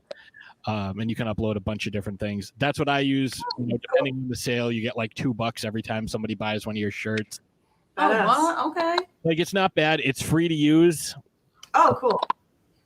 I mean, you don't get discounts on the stuff that you buy, but like you kind of do. Like if I buy a $13 shirt, I You're then getting get $2 back. $2 back on it, so it was an $11 shirt. So Yeah. and they're always doing sales. Like I still owe a couple people shirts. James is one of them, but I have to get those sent out. But that's what I would go with. I would definitely recommend getting a couple of different logos if you can. Yeah. Yeah. I know someone like the young lady that did our logo that also did. Let me show this off here. How much? Oh, I like it. I still got to pick up your book. That's a sick shirt. She did our logo, and obviously she did that design as well. And there are 40 illustrations throughout the book that are of that quality and higher. Oh, Mhm. nice. So Jeanette Andromeda, if you don't know her, she is absolutely phenomenal. She is an amazing artist, and she's only gotten better and better because some of the drawings that she did for the book, she originally did 6 years ago, and she redid them for the book, and they're just light years ahead of where they were. Like they were already really good, Yeah. and now, and if you look above, I'm trying to point to the other side. Right here, you can see some artwork by the very talented Alex Hoy, Love him. Yes. who just announced his partnership with the Victor Crowley comics. He did one whole story in the upcoming Victor Crowley comic that will be available in September. There are links in Throwdown Thursday and Shark Bites in the Facebook groups, and I posted it. And I just want to share this weird story that happened. I posted it, right? And said, look at what my friend Alex did. He's amazing. He's great because he's a fucking amazing artist. Mm-hmm. He did the Victor Crowley T-shirts a while back that were just amazing. Somebody who I am not Facebook friends with, and I have no idea how they were commenting because they're not friends with Alex either, was like, wow, that's so great and awesome. And I'm like, I don't know who this is. Let me click on this profile. And I clicked on the profile. Their cover photo was just like 100 American flags, and their profile picture was a white power symbol. Oh. Ah. Okay. I don't know who you are, and I don't want your fucking compliments on. No, definitely not. I want nothing to do. I just deleted it. He was friends with somebody else that I'm friends with, and I'm like, hey, just so you know, like a lot of these seem to be slipping by lately. I've been getting a lot of friend requests, and a lot of them are either like, oh, I'm a paranormal investigator. Like I've gotten like 30 paranormal investigator friend requests recently, and they're all friends with each other. It's like this weird net is being cast on me. And some of them are like super hardcore right wing, and it's just like, you know what? No. I don't care how nice you are or what else you do. Like, well, I gave half my income to charity last year. Don't give a shit. You're a racist. I want nothing to do with you. And if anybody listening has an issue with me not wanting to be friends with racists, you can go fuck yourself. I don't want you listening to my show. Go fuck yourself. That's just me. Yep. And I feel like I speak for the entire Throwdown Thursday team when I say that. So yeah, back to you guys, because this is about you guys, not about me. Jess, there is currently an Indiegogo going on for Axe to Grind Part 2. There is. We surpassed our first run of Indiegogo, and we decided that, you know what, let's just keep the ball rolling. And so the campaign is still up. There's still perks coming out. There's lots of new perks coming. I'm planning on throwing some perks out there for the Indiegogo campaign. Ooh, breaking news here. Can you talk about them, or can you? I mean, I imagine I think I might know the general gist of them. Yes. I'm considering, just putting out some of my work. So I'm considering putting out like perks of maybe prints for, a certain tier or donation or whatever. That's interesting because you are a model, you do a lot of different modeling, and you just had a shoot recently. Yes. And I commented this both on your social media and to you in person, that you looked so goddamn happy and in your element, absolutely covered with blood. And it was so awesome. It made me happy. I tried to tell you, buddy. I really did. It was just so nice to see, like, just how happy you were. I was like, that's great, because you were having a rough week, and I'm like, damn, I'm glad she got some cathartic release about this, because I got some bloody good therapy. Yes. I'm pulling up the Indiegogo campaign as we speak, because again, this is going to be a Shark Bites episode that will air on Tuesday. What the hell is Tuesday? The 1st? I believe so. Yes, Tuesday the 1st. So the folks who are watching this obviously can see what I'm doing, but I'm pulling up. You are currently, for X to Grind Part 2, $42,109 on a goal of $15,000. Yes. And so there were 2 new perks that were added today. And I want to talk about, because this one is, if I had the money, I would absolutely do this one. This one is the Power Perk. It's $5,000, but you will have a custom role in the film, plus you will help the producers select and cast a horror celebrity, which is insane considering how many horror celebrities are already in this movie. Right? Real, dude. That's fucking Yeah. Role in the film, the executive producer credit, plus you'll call action behind the camera in the scene, have your name in the opening credits scene of the movie, and everything in the King for a Day package and more.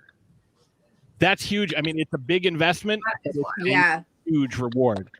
Now, this one that also got added today, I'm kind of interested in. See, I've contributed. I did the last week when they did the buy any perk, get a whole bunch of free stuff, like the signed cards and the signed script pieces and all that stuff. I did that last week, but I had also already signed up for the what the hell they call it? Let me find it. The Epic Bundle, which is a digital download, special thanks credit in the film, cast autograph, signed Blu-ray, signed limited edition poster, and pages from the script. That's cool. I picked that one up. That was $97. I was going to get the movie anyways, but like if I can get all the autographs and stuff. Now this perk I like a lot, and I think it's they have options for close-up of your name. I like the Golden VIP Pass. It's $99, and what it gets you is an invitation. It's an all-access pass to the red carpet world premiere, invite to the VIP cast and crew red carpet after party. That's really cool, and for $99, right? Like that's like there's so many different perks. Like there were a couple that disappeared. Like play. There are a lot of very badass women in this film. And a lot of them, a lot of the perks were, play, it was Rhiannon Nicole or Erin Marie Garrett, like some of the major players, like play their boyfriend or like get killed by Stormy Daniels in a scene or, get the axe from the film. Like there were a lot of really, really cool perks. And, there were a couple that sold out and they're like, you know what? Those sold out. We're going to get Let's do some more. Yeah, like it's so cool. Now, Jeff, I don't know, were you on when I was showing off the movies that these fine young ladies were in? Because if not, I'm going to reiterate it either way. But One Last Kill. I believe that's when my phone cut out. Okay, so we have One Last Kill. We have The Box, and you see Erica looks a little different on the cover of this. Just a little bit. Bree is in The Trees Have Eyes, and she's in The Box. I won't discuss the role that she's in The Box because that's spoiler territory. Look above, I don't think there's very many people who have one of these, but this is a cast autographed poster because I am a huge fan of my independent creator friends from The Box. Yeah, I don't remember. I know I got it at Rock and Shock, but I was like, oh, I need to get this poster. I don't remember if I won it or if I bought it. I was trying to remember if it was like a raffle or something. Erica, do you remember that? I'm pretty sure we were raffling off like the signed ones, and we had some for sale. And I think like if you bought like a t-shirt, you got a poster, but it was really like, because it was at Rock and Shock, it was kind of hard to get all of us to sign it. So it's like, we're like, okay, if someone wants to buy a signed one, we have to like get everyone together. So you just wrapped it up. Right? Yeah, that's what happened. I don't know. I was walking around and giving out stuff and being swarmed by like thirsty convention dudes. So I don't know. I will say this. The Box has what might be the greatest montage scene in the history of film. And I've seen all the Karate Kids and all the Rockies and Predator and all that. There are some good montage scenes. This one definitely is probably the most fun, and I think Bob had the most fun doing it. Oh, for sure. Oh yeah, he was in his element, like, to say the least. It was a lot of fun. And if you have not gotten any of these movies, you can find them. They're $10 each for Blu-ray. $10 each.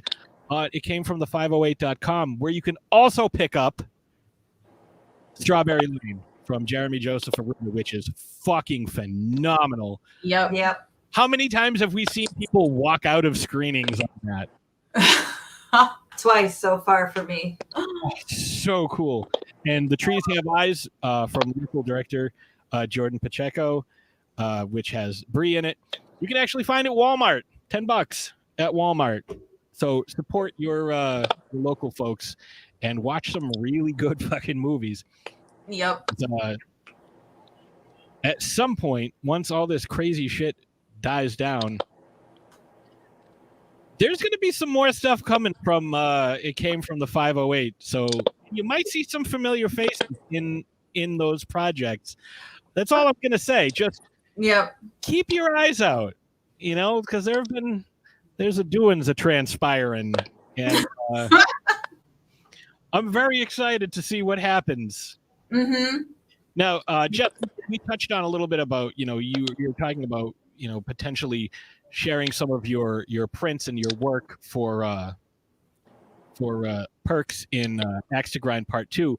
But tell us a little bit about where folks can find some of your work. You can find me mostly on Facebook at Jessica Snyder Model. Or you can find me on Instagram, Hot Wheels _modeling official. You've got your Instagram too? Yes. So you've got those. So that's where folks can find your work and your stuff. That's also where they can buy prints of your work as well, right? Absolutely, yes. Okay. And you have very reasonable prices considering like the stuff that you've got up there. It's pretty awesome set pieces, I'll say. I appreciate that. We can also see you where kind enough to contribute to my Women in Horror articles on throwitonthursdaypodcast.com. Yes. Bree also did. Erica hasn't yet, but we will get her at some point. We do have a question for Andy. Question is from Ashes Von Nightmare, who is not joining the stream, but she is watching and asking questions. So she is out there. Question for Andy: what is the most random thing you have 3D printed, and why is it a dildo? Oh no, that was. I hate. No, a prosthetic Why? hand. One of my friends, his nephew, didn't have a fully formed hand, and he was getting some shit from the kids at school. So I found a way to get him a prosthetic hand printed in the colors he wanted and customized for him. And his uncle, I shipped him the parts. His uncle put it together, and now he has this awesome like teal blue and dark blue like hand. So that was pretty awesome. But it was a hey, can you do this? And I was like, I'm pretty sure I can. So yeah, Erica, I don't know if you heard, but we were just talking about the women in horror articles that I've been doing, and I have one ready for you. I have to get it sent to you because I would definitely like to also participate, because both of these nice young ladies have participated. Bree did last year when I was trying to do one a day for October, but didn't quite get there, and now I'm just trying to do them at random. So, and Asha says, yeah, out there, aka in the living room watching RuPaul. Yes. I will say this is the. She was actually telling me a little bit about because I've watched lots of RuPaul's Drag Race, and we have 9 Funkos. We have Jinx Monsoon. We have 2 RuPauls. We have Trixie Mattel. We have Sharon Needles. We have Katya. We have Adore Delano, Shangela, and my favorite, who is in the 6th Sharknado with the best fucking name ever, Alaska Thunderfuck 5000. Yes. Yes. Like, I love all those queens. They're so great. Like, please tell me that, because she's like, oh, I'm getting all these Funkos from Hot Topic. I'm like, tell me that there's an Alaska one, because Alaska and Sharon Needles like fucking blew it away for me. Like, I was so happy. Oh, yeah. George Fraser. Yes, queen. I love George. Can we just talk about how awesome George is for like 2 seconds? He is fucking. I went to Happenstance last week, and he just seems so happy. And there's nothing that makes me happier than 1, seeing my friends happy, and 2, watching horror movies in a fucking drive-in. And like, I got to see both of those things, and I was really happy. And I had nachos, so it made everything better. I'm so that's even better. Right. I sadly was unable to make it. It was a bit too much for me and Ashes to get there and come back and then go to work the next day. So I was really bummed because I wanted to see Marcus. I wanted to see George. Like, there were so many people. She's very humble, but a super talented actor and director, Diana Porter, was also there. Yep. Diana did a movie called, she directed, I saw this at the Shawnee Film Festival last year, called Heartbeat, which, and George has a message for you guys. We love you, George. It's called Heartbeat, and it's, at the time, it was like very fictional, but once certain people became vice president, it turned into like, yeah, I could see this happening. Yep. It's about I you know what? I don't want to say it because it's so impactful. Like, my wife, Ashes, watched it and had tears in her eyes. I don't think there was a dry eye in the house, at least from any woman who watched this and was like, holy shit. Like, it's very much about women losing their bodily autonomy to almost Handmaid's Tale levels. Yep.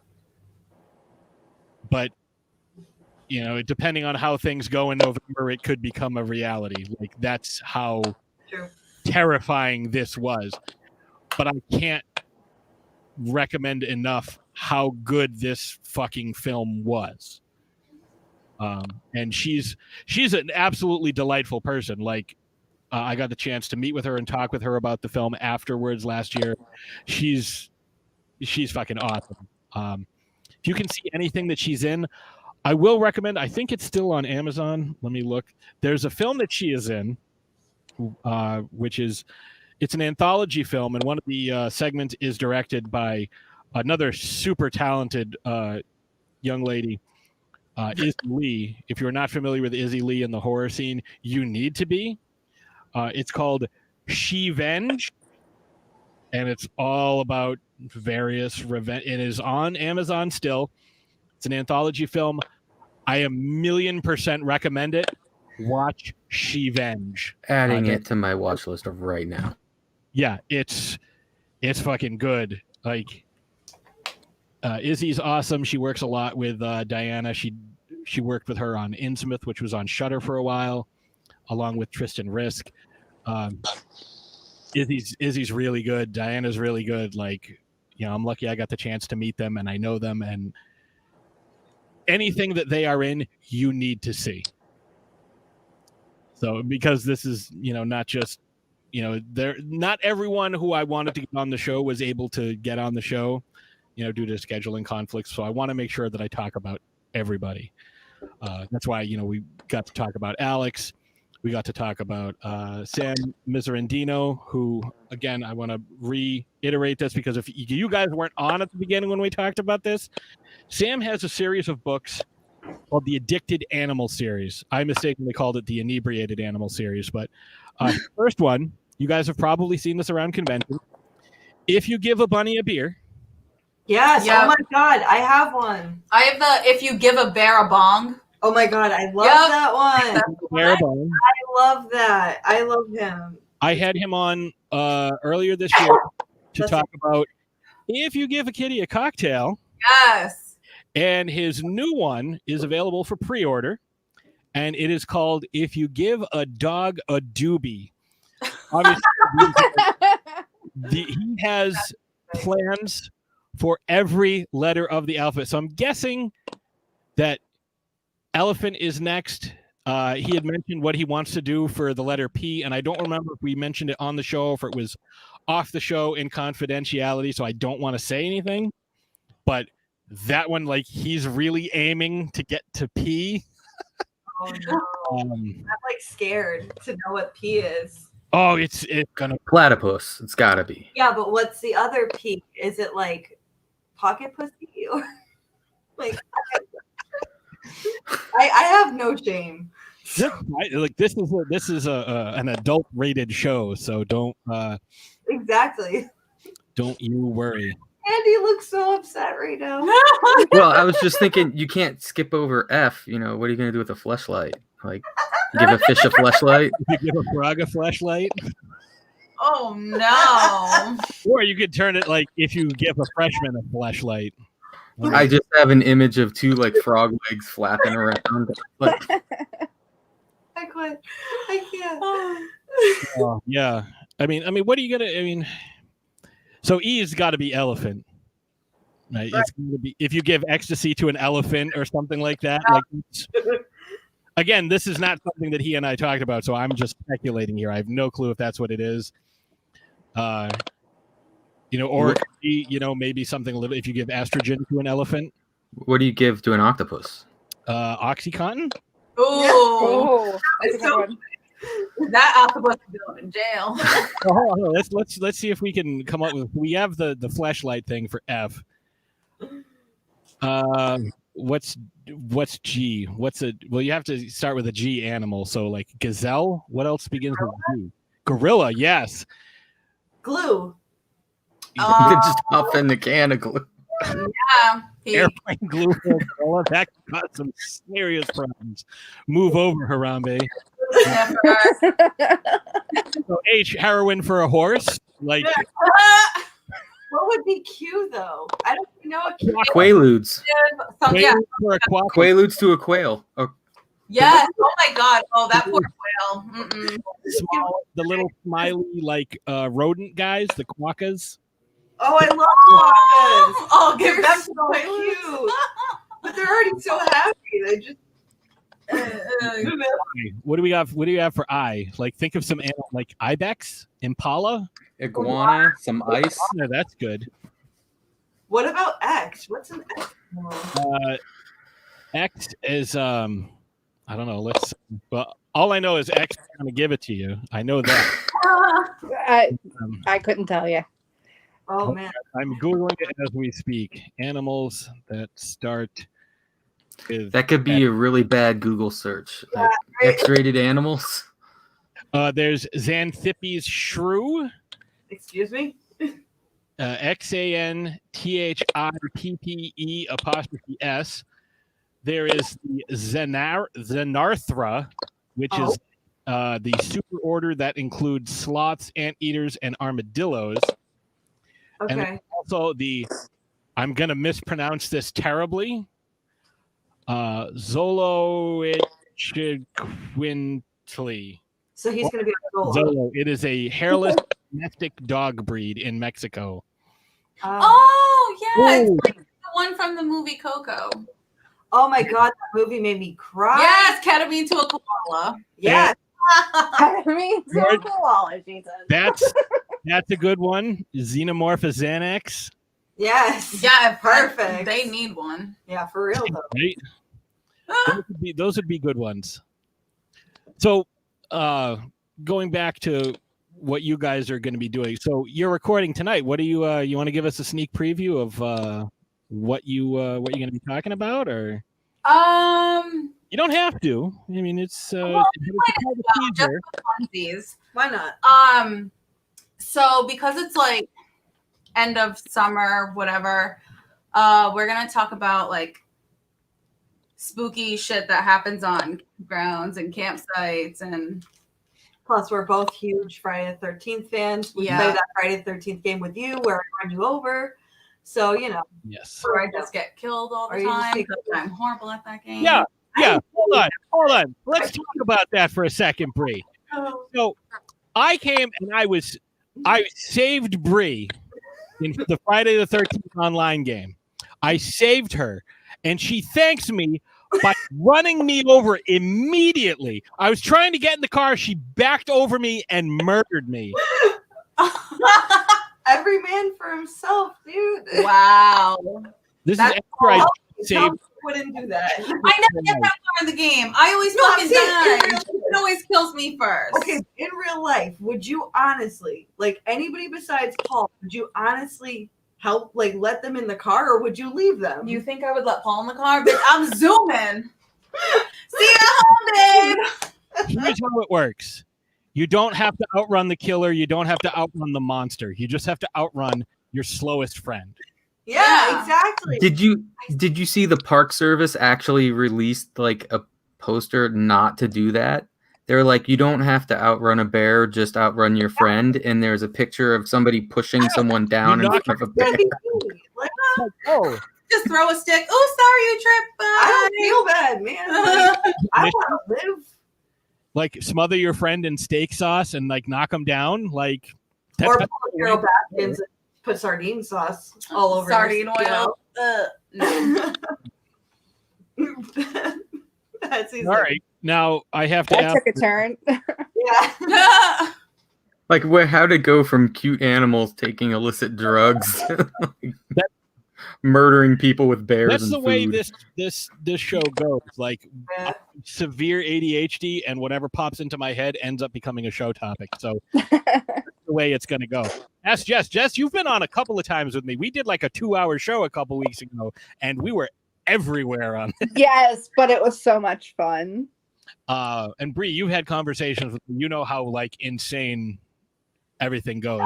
Purple, and you guys got to hear my aunt yelling at me because I was purple.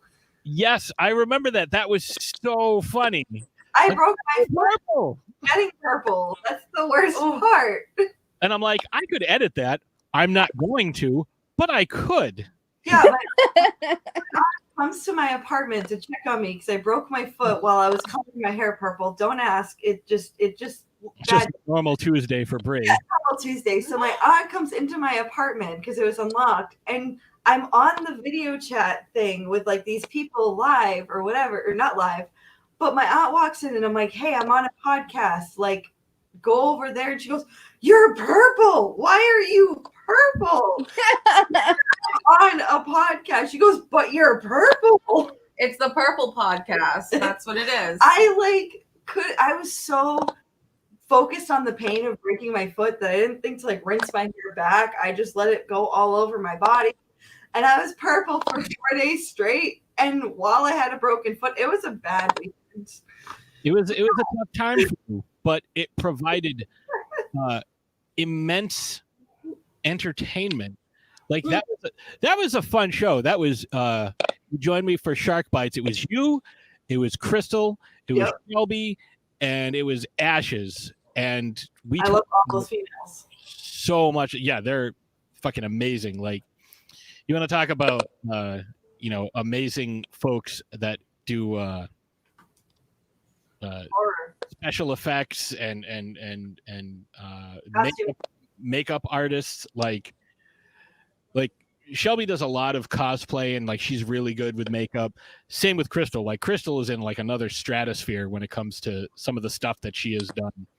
Like, she's phenomenal. Like, yeah. Let's see, where were we? What was I talking about? Can we back up to the broken foot while dyeing hair? Oh yeah, because who else has like an embarrassing I broke something doing something else story? I got one. Oh. I got one real. I've never had any broken bones, so I don't have one that counts me out. I threw my back out picking up a PlayStation 4 controller. Oh no! Like, I threw my back out. Luckily, I was standing directly in front of my recliner, so I was able to kind of just fall backwards. But I could not move for an hour, and I was home by myself. And I was like, "Yeah, I'm going to play some video games." And I did not play video games for quite some time because yikes, I was in a severe amount of pain. All I did, reach over, something I've done 100 million times. That might be slightly hyperbolic, but reach over, pick it up, and something in my lower back just gave out. Ugh. Your back just said nope. Yep. It's like, sorry, that's a little too heavy. Yeah. The weight of the controller at the end of your arm, you just twist it a bit, and it's sayonara, man. See, I have multiple injuries to my spine. When I was 16, I compressed the vertebrae at the base of my skull and got a concussion playing football. In 2012, I want to say, I was in a car accident. Some lady decided she was going to like recreate fucking Lethal Weapon, where she rammed into me. I'm at a stop sign. She rammed into me, backed up. I thought she was going to try and leave. Rammed into me a second time and kept her foot on the gas like she was trying to push me into traffic. And I was in a small car. I was in a 2-door fucking 2008 Yaris. Ah! Oh my god! Like, I could have carried this car if I wanted to. Oh, good lord! And I get out of the car, and I was raging. I was so angry. Like, folks don't like. If you're just listening to this, you've never met me. I'm not a small human. Like, I'm not overly intimidating, but like, I'm like 5'9", 5'10" ish. I don't know, give or take the gravitational pull, depending on how close we are to the sun. I'm either 5'9", 5'10", but I'm about 290 pounds. And so I was pissed. And I get up and I come out, and there's this little old lady there. And she's like, "Is your car okay?" Oh, all right. Are you okay? Is everything all right? Yeah, I'm fine. Is your car okay? Oh, my spine. So it turned out I had a bruised spine. Oof. And I missed a week of work. That's awful. That being said, we have another badass lady in the green room waiting. Yay. So we are going to add her in. Welcome, Jennifer. Thank you for joining us today. Thank you for having me. Absolutely. Now, I'd like to introduce you to the motley crew that I have with me right now. We have Jess, we have Andy, and we have the Spooky Social Club, Erica on the left and Bree on the right. Hi, guys. Hello. And so everybody's here promoting the various things they have. Jess is here to well, she's been here for the last couple of weeks promoting the same stuff, but we like her, so we keep inviting her back. Part 2, the Indiegogo that we have going on. Andy is here promoting his 3D business, Z 3D Forge. And Bree and Erica are here to promote not only their podcast, but the multiple films that they have been in together. It came from the 508 Productions. And it looked like, Jennifer, you already have a fan in the chat room. I'm going to pop that up on the George. Oh, hi, George. It is such a small world, is it not? Yeah, it really is. Well, I am Boston born. So whenever I meet Massachusetts people, I like to hold on to them tightly. Well, I am just outside of Worcester and Grafton. Yeah. Bree and Erica, where you guys are, Bree, you're almost in, you guys are in like the Taunton area. Yeah, I'm in Fall River, and I'm in Swansea. Okay, cool. And Andy is originally from Massachusetts, but now lives in Georgia. And Jess, you are the odd man out in Ohio. I am from Ohio. But she keeps coming back, so that's a good sign. And Tales from the Podcast is here. Tales from the Podcast. I don't know if it's... It's probably JB. Probably JB is my guess, because he and I are friends, and he says, how's it going, guys and ladies? And he also says, yay, Jen. Yay! You were on with those gentlemen the other day, or at least JB. Yeah.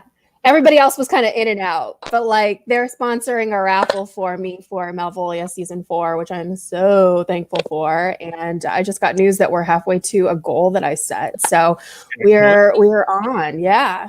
And so that's why you are here this evening, because I saw that and I was like, oh, she seems awesome. We have we have like 50 mutual friends. And I was like, oh, like I have to get this young lady on the show.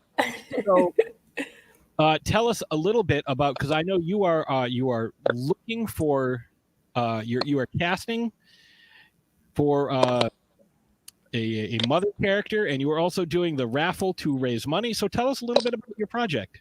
Have you been stalking me? I think you really know a lot about what's going on in my life. No, well, I try to know that are going to show up on my show. No, I appreciate that. I appreciate that so much. So basically, I'm going into season 4 of my horror host web series, Malvolia, the Queen of Scream. I am currently casting a evil stepmother role, which we are shooting on September 19th here in Los Angeles, and that is my Halloween special. That's the episode that everybody loves and tunes in. It's annual. We've done it 3 years, and it's always pretty big and epic and really fun and torturous and mean. So I'm in the middle of that, but also Tales from the Podcast. And I have teamed up because they're helping me. They're kind of sponsoring a raffle. You probably saw my million ads. Yeah, I've also seen your million ads, JB, for sure. I love it. It makes me feel very special. Well, that's all. But yeah, we are raffling off a whole bunch of different prizes. And all the proceeds go to season 4, because I gotta feed my crew. I gotta pay for an evil stepmother, and I got to pay for a lot of blood, guts, and gore. So I also have a whole season, like, because we also do like a Thanksgiving special, we do a Christmas special, so I got to make it through the next couple of months. So tell us a little bit about the project, what it is you do. Tell us about some of the prizes you can get, and what your fundraising goal is, and where folks can find you, because obviously we'll put links to that in the show description, because this is also I'm not sure if I mentioned it to you, but once we finish this live broadcast, I'm also recording this. I'm going to release it as a podcast episode on Tuesday, so I want to make sure we get as many folks as possible get their eyes and their wallets on board with you. So give us a little bit of background on that. Yeah, sure. So I developed this character about 4 years ago.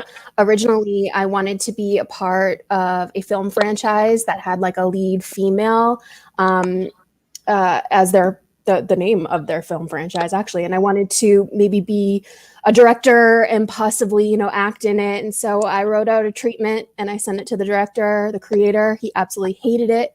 But one of the producers liked it and said that I had something with it, so I should move forward. And so, flash forward, I wasn't under the film franchise restrictions anymore, and I could just do whatever I want. So I went to Son of Monsterpalooza that year, and that was the year that they were showcasing Elvira. And I was like, oh my God, I could make my character into like a horror host. Like nobody talks about that anymore. Does anybody do that anymore? Like that would be super epic, something that I could talk about that nobody's doing. Realization. I realized that there are so many people still doing it across the nation. But I based my character off of Vampira and Morticia. And I wanted her to be evil and just mean and violent and just be able to like get a whole bunch of aggression out, when I played this character in this feature film role. Well, I was kind of going through a Blair Witch Project moment and I wanted to make her real. So I was like, I'll just create a web series, maybe do like 6 episodes, like whatever, just hosting a couple movies, doing a couple skits, and then we'll be done. And then we'll move on to the feature and we'll be done. Well, surprise to me, so many people like really dug her and love her and wanted more. So I was like, okay, well, I can't kill her off, and totally forgot about the feature film and just really invested a lot of time into this character. I also feel like it's kind of like a give back to the horror community because I'm an independent indie horror filmmaker and I make a lot of short films. And once you kind of go through the film festival circuit, if you can't get attached to a horror anthology, your short kind of really doesn't go anywhere. I mean, sure, Shudder will take some, you can do Amazon Prime, but a lot of people don't really have a place to put their short films. So what I do is I like to host the short films on my YouTube channel and get more eyes on them. So I do that. So if any filmmakers are out there and you want me to host your short film, I'm still accepting those for this season. Anything horror. I got like an action one, which I can't really do very much with. So horror. It doesn't have to be blood, guts, gore. It can be torturous, but no nudity, unfortunately. That's YouTube. So, yeah, because it will be on YouTube. And keep in mind, it will be on YouTube. It will be displayed. So if you have your short film on private and you're going through the film festival circuit, I cannot do anything with it. Like it has to be able to be fully viewed on YouTube. And so, so flash forward to going through this pandemic and quarantine and not booking a lot of jobs this year. I've been putting full-fledged attention and energy into Malvolia this season. And I think I started off with this t-shirt campaign that I was doing through Custom Ink. And I was going to do this and then, make a lot of money and get through season 4. Pandemic, nobody's really buying anything. I'm really not doing very well on it. So then I started asking for private investors. So if you are interested in being a private investor for producer credit on Malvolia, the Queen of Screams, hit me up. I am award-winning, so you can say that you're part of an award-winning series. But a lot of people have kind of seen the t-shirt thing, and JB from Tales of the Podcast and Jack Hunter, felt bad for me. And so they decided to put this raffle together for me. And it's a whole bunch of prizes. I can't really go into like all the prizes that are there, but there are 3 tiers. There's like movies, there's comic books, there's tons of Tales from the Crypt stuff. And then for me, I'm also going to be having a autographed 8x10 picture headshot in it, and also a signed Blu-ray of 1031 Part 2, which I hosted. So that's it. I think I answered every question that you asked me, and then some. First podcast this evening too. You already hosted the premiere of 1031 earlier today. Well, actually, I hosted it a couple years ago. And so Terra Films got their hands on it, and we had a screening of it on Kings of Horror. And so I was just in the live chat, hanging out, trying to look for some more victims. I saw you post for it, and I was like, oh, I'd love to join in, but I have a show that I'm getting ready for. Yeah, no worries. I believe you can still kind of watch it on their site. Not 100% sure, but I still think you can. Yeah. Yeah, so we will absolutely post links to the raffle because JB is a friend of ours. When I was talking earlier to the ladies from oh my god, why Spooky something. Social Club. Sorry, Yes. It's been a long day. They had to drop off, but follow them on Facebook, Spooky Social Club, and Instagram at Spooky Social Club. So make sure you check those ladies out. They are phenomenal people. Yeah, they. I totally lost my train of thought now, but yeah, we were talking about apparently JB. Yeah. I still got to talk you into giving me one of those headshots. JB is a guy that's been on the show a couple times. Ashes and I, my wife, Jen, I know you don't know her, but we were on JB's show a while ago. He's one of the recurring ads that I play. He's a great guy. I know what I was talking about. Owing people T-shirts. Jack is one of the guys I owe both a T-shirt and a copy of One Last Kill to. So that will happen. We're having some issues with the post office. I don't know if anybody's seen anything in the news about that, but we were having some issues with the post office. Yep. So, and also I'm poor, so if people could buy my book, that could help. Shameless plug for myself. Hey, you got to do it during this pandemic. My lordy, it's crazy out there. Do you tip an exorcist? If you don't buy my book, you will never know. So, Jen, you've been in a lot of stuff. Have I? You have an extensive IMDb resume. Let me quickly pull that up because we'll see. Yeah, I was just checking it out. My girls came in a little while ago, and that's why my camera went off. And they're like, "Who's she?" Because my oldest is really into makeup now, so she totally dug your makeup. So I went to check out the IMDb, and then the Toilet Zombie Baby movie caught my eye. I was like, "This is awesome." Yes, I see. Yeah, my life. Yeah, go ahead. Sorry. I was just gonna say my life is never a dull moment. The projects that I get approached for, sometimes blow my mind, and sometimes they're pitched to me in a very unique way that I just can't say no. So it's good topic starters.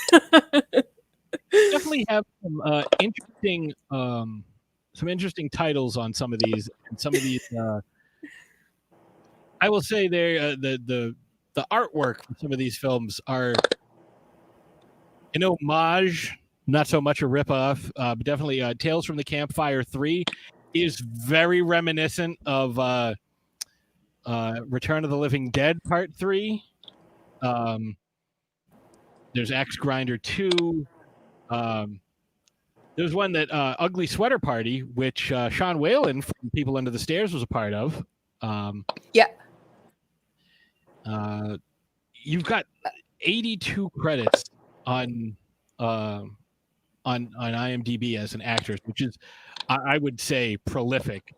I'm interested in grindsploitation for meltsploitation because that seems like there's a lot of body horror stuff. I believe it was. A lot of those, like grindsploitations and all of those are horror anthologies. So I'm only slightly a part of the project. Mm-hmm. I believe that one that you're talking about was the one that I'm in with Blue Balls. And even then I was only in it for like a split second. I had a very unique death, but it was called Blue Balls too. Yeah. Yeah. That's exploitation. Like, again, you're very prolific. Thank you. Asking where can we buy the book? I will post the link for Oxeye Media. because a friend of mine actually it recently started selling on both Amazon and Barnes and Noble. I was trying to think of the name of it, and I have to pull this up because he sent me a picture. He's like, "Yeah, I ordered your book, but they sent me something different." And the book that they sent him was the second edition of Submissive Training. Be sexually vulnerable, explore your fantasies, and transform your sex life to spectacular experiences. The other person got your book and is completely confused. Probably like exorcism. I was like, do you have a, like, maybe this is an issue with the public. Like, what is going on? I'm like, do you have a packing slip? And he's like, yeah. And it was for a young lady in Maryland. So I'm like, oh, hey, girl. It looks like they took your, your envelope, but put her order into it. Because first of all, it says be sexual vulnerable. So that's not correct. And explore is spelled EXPLOARE. So there's extra letters in there. But it's also there's more sex fun book club. So it's not quite how much you tip an exorcist. It's slightly different. It almost sounds like it was run through Google Translate for English. I guess the real question is he going to return it? I mean, I'm not to shame anybody. It's like, oh, look what I got totally by accident. I'm like, hey, whatever. It's you do you, man. Like, as long as you're not hurting anybody, I don't care. Like, go for it. Like, there's nothing wrong with, however anyone's relationships work for them is how it works for them. Like, if you're happy and your partner is happy, or if you have multiple partners and they're happy, it doesn't matter. As long as everybody's happy, who cares? Live life. Yeah. I mean, I look at it as if you have multiple partners, you all move into a house, like, rent is that much cheaper. Like, never thought of it that way. Everybody's paying, instead of like, oh, I have to pay half, now you have to pay a third. Now you have extra money, and now you can support all these Kickstarters and Indiegogo programs, and you can get 3D printing from Andy. Like, see how it works? See how I try to make it into the That was a masterful segue. Yeah. I was wondering how we got out in like Ohio and came back here. Hey, that was awesome. I just want to everybody is being supportive. So, Jen, you've been acting for a while.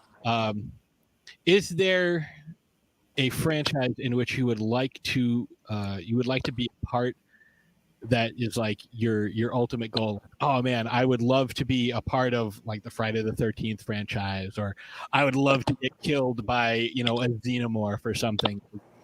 Or I would totally be down to like work with Bruce Campbell on anything. But yeah, like genre-wise, or series like Friday the 13th franchise. How many words are going to come out of my mouth right now? Franchise. Friday the 13th. Or if they kept Blair Witch going, I would totally be down for something like that. But like a good one. A good one. I wasn't overly thrilled with the last one. It was interesting to a point, but like then the time travel stuff kind of threw me. And time travel is something that is very difficult to get right. We talked about this on Thursday this week because I mentioned this earlier today about how I am a fan of right-wing propaganda. So there is a website called the Epoch Times, EPOCH. Somehow they got a hold of some paranormal articles that I had written about 8 years ago and are now on their site. And I have tried repeatedly to get them taken off because I don't want to be associated with right-wing propaganda. But one of my articles was about time travel. And there are different kinds. Like because we talked about Bill and Ted, as Bill and Ted just dropped today, the third one. I'd never seen them before earlier this week. I watched both of them back to back. It was a mostly enjoyable experience. But there are different types of paradoxes created by time travel. One of them, my favorite one, is called the temporal causality loop. And the temporal causality loop, in case you haven't noticed, I like science. I like science stuff, and I use it in some of my writing if I can. But the temporal causality loop, it's kind of like, think of Terminator, or the example I use most often is the Black Sabbath song Iron Man. So he was sent back in time to prevent this horrific cataclysm, and as a result was, according to the song lyrics, turned to steel in the great magnetic field, which is why I don't know why he's called Iron Man if he was turned to steel, but that's a story for another time.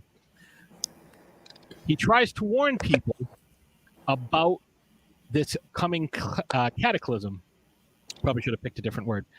Tries to warn people about the coming cataclysm and is unable to do so, and gets frustrated and uses his new powers to then cause the very cataclysm he was trying to prevent. So a temporal causality loop is when you go back in time and cause the very thing you are trying to prevent. Kind of like, think of Terminator. Or the Umbrella Academy, like all of them. Kill Sarah Connor, and she crushes the Terminator, but then they find it and they're like, hey, we should design something like this. And that causes Judgment Day. The other thing is the grandfather complex, where if you go back, paradox, where you go back in time and try to kill your grandfather. Well, if you go back in time and kill your grandfather, you would never exist. Therefore, you never went back in time to kill your grandmother. That's true. It also kind of goes with like, well, I'm going to go back in time and I'm going to kill Hitler. But if you go back in time and kill Hitler, Hitler never existed, never rose to power. Therefore, there was no reason for you to go back in time. So could you only go forward in time? You could go forward. You can't change anything in the past. Like, it's not possible to change anything in the past. But then you can't go back once you go forwards, right?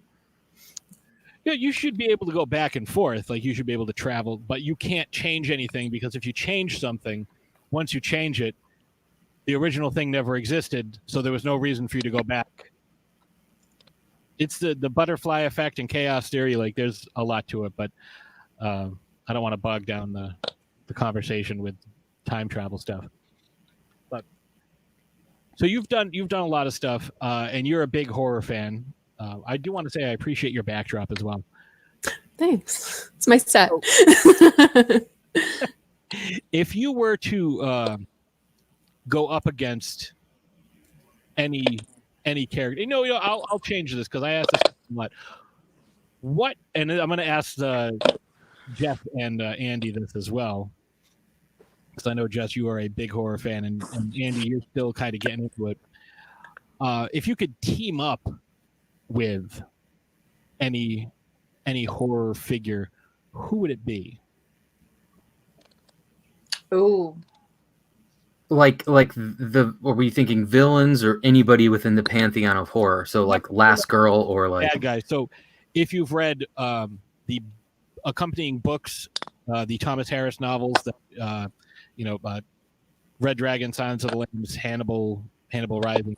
If you've read Hannibal, it's much different from the book. The movie, because at the end, Hannibal and Clarice Starling have sex and have a relationship and go off together and tour the world, and it's just no. So it doesn't have to be a physical or romantic relationship, but it could be a partnership. I don't know, like, so if you've read the book It, some of the I don't want to say like being a tool or a minion, but like Beverly, like a familiar, right? Like kind of like aiding, abetting, helping. Yeah, like if anybody's watched the phenomenal What We Do in the Shadows TV show, and I hope everyone that. I love Matt Berry. If anyone's seen that, sort of like Guillermo's character. So if you could be one of those folks, you could be equal footing. It could be like a Chucky and Tiffany type thing, or it could be, who would you want to pair up with that you would be the best? I mean, I don't think that Michael Myers or Jason would be the best conversationalists, but who would you go with? I don't know. That's actually a really good question, but a really hard one. So my gut says I want to hang out with the girls from The Craft. Oh yeah, all of them. Just I want to hang out with all of them. Yeah, I think it would be a good time. I would want to hang out with all of them because you can't just hang out with Nancy because then you just might die. Yeah, truth. Very true. Yeah. How about you, Andy? So, my breadth of horror is very narrow, but like if I was gonna do somebody from a book, it would probably be the Bone Eater King from Steve Van Sampson's book. Steve Van fucking Sampson, my good friend. Yep, mine too. Our kids grew up together and stuff, but that I did not know. He like that take on vampires and the whole apocalypse and everything. I really enjoyed reading that book. If it was a movie, probably like werewolves are my favorite, but I already got the hairy guy thing covered. So it'd probably be the vampire from Let the Right One In. I don't know if you the original one. Really creepy, really like that. That was a great one. And then that's my little narrow window there. Jen, do you mind if I call you Jen, or do you prefer Jennifer? Oh yeah, no, Jen. Jen's totally fine. I just want to make sure. Yeah, no worries. I want to just say right now, like the vibe I'm getting from you, because I've commented on a couple of your pictures because we are now Facebook friends where you had your hair up like in the Princess Leia. But the vibe I'm getting from you now, I'm getting a very Angelica Houston, Morticia Adams / The Witches vibe from you. I get that. Like, it's just recently that I've been getting that a lot, but like a lot of people say Angelica Houston. I personally don't see it, but I get it. I get it. So that kind of leads me into another question, because I was having this conversation with someone the other day about the film Return to Oz, which if you haven't seen, it is on Disney Plus. Watch that movie.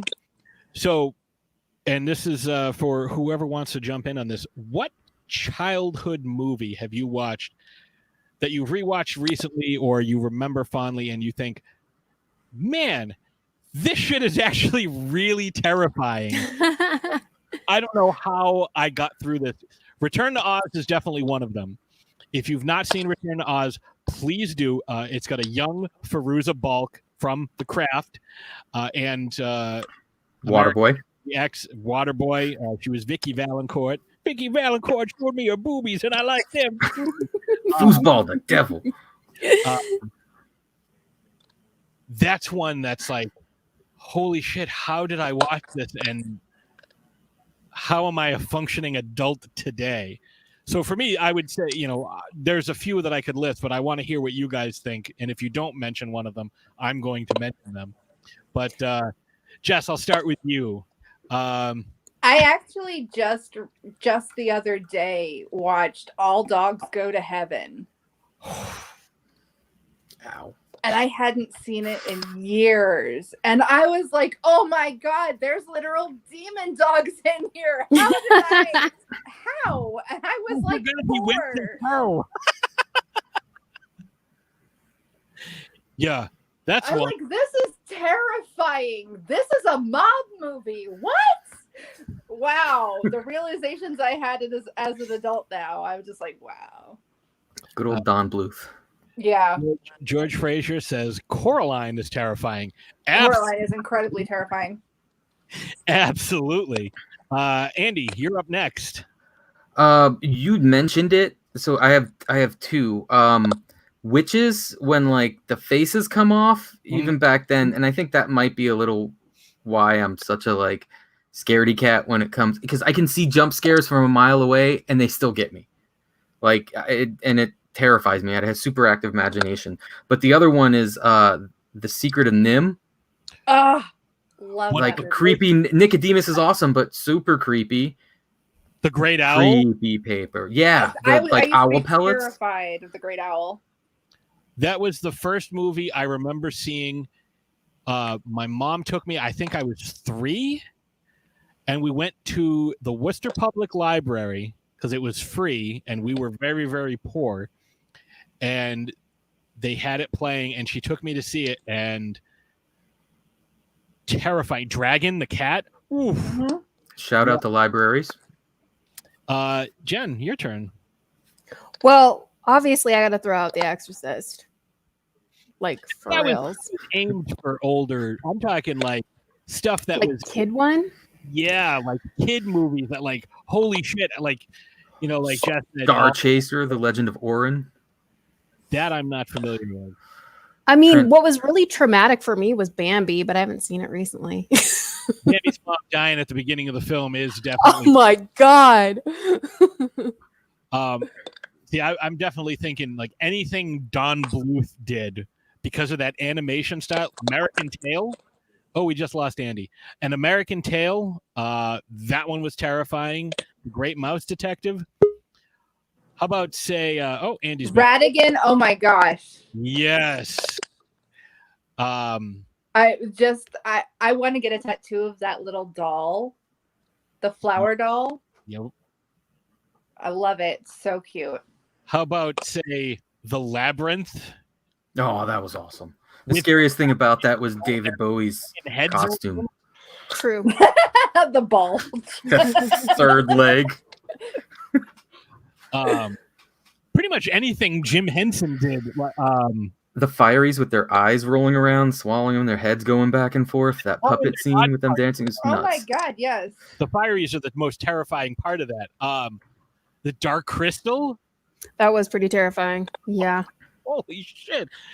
When The they red bull from the last unicorn. Oh, yeah. The Last Unicorn. Yes, I just watched that for the first time last year. I'd never seen it. My favorite part was actually the hysterical drunken skeleton. And I've watched it recently and I'm like, that should have scared the pants off of me. But wow. It's So the like where we get our generation, because I'm guessing we're all relatively close in age.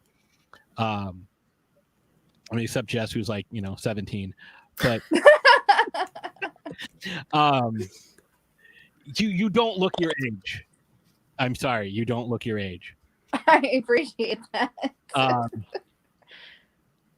But yeah, I'm sure we're all relatively close in age. So like some of the stuff we watched as kids, like wouldn't pass muster now. Like it wouldn't be marketed towards. No, not at all.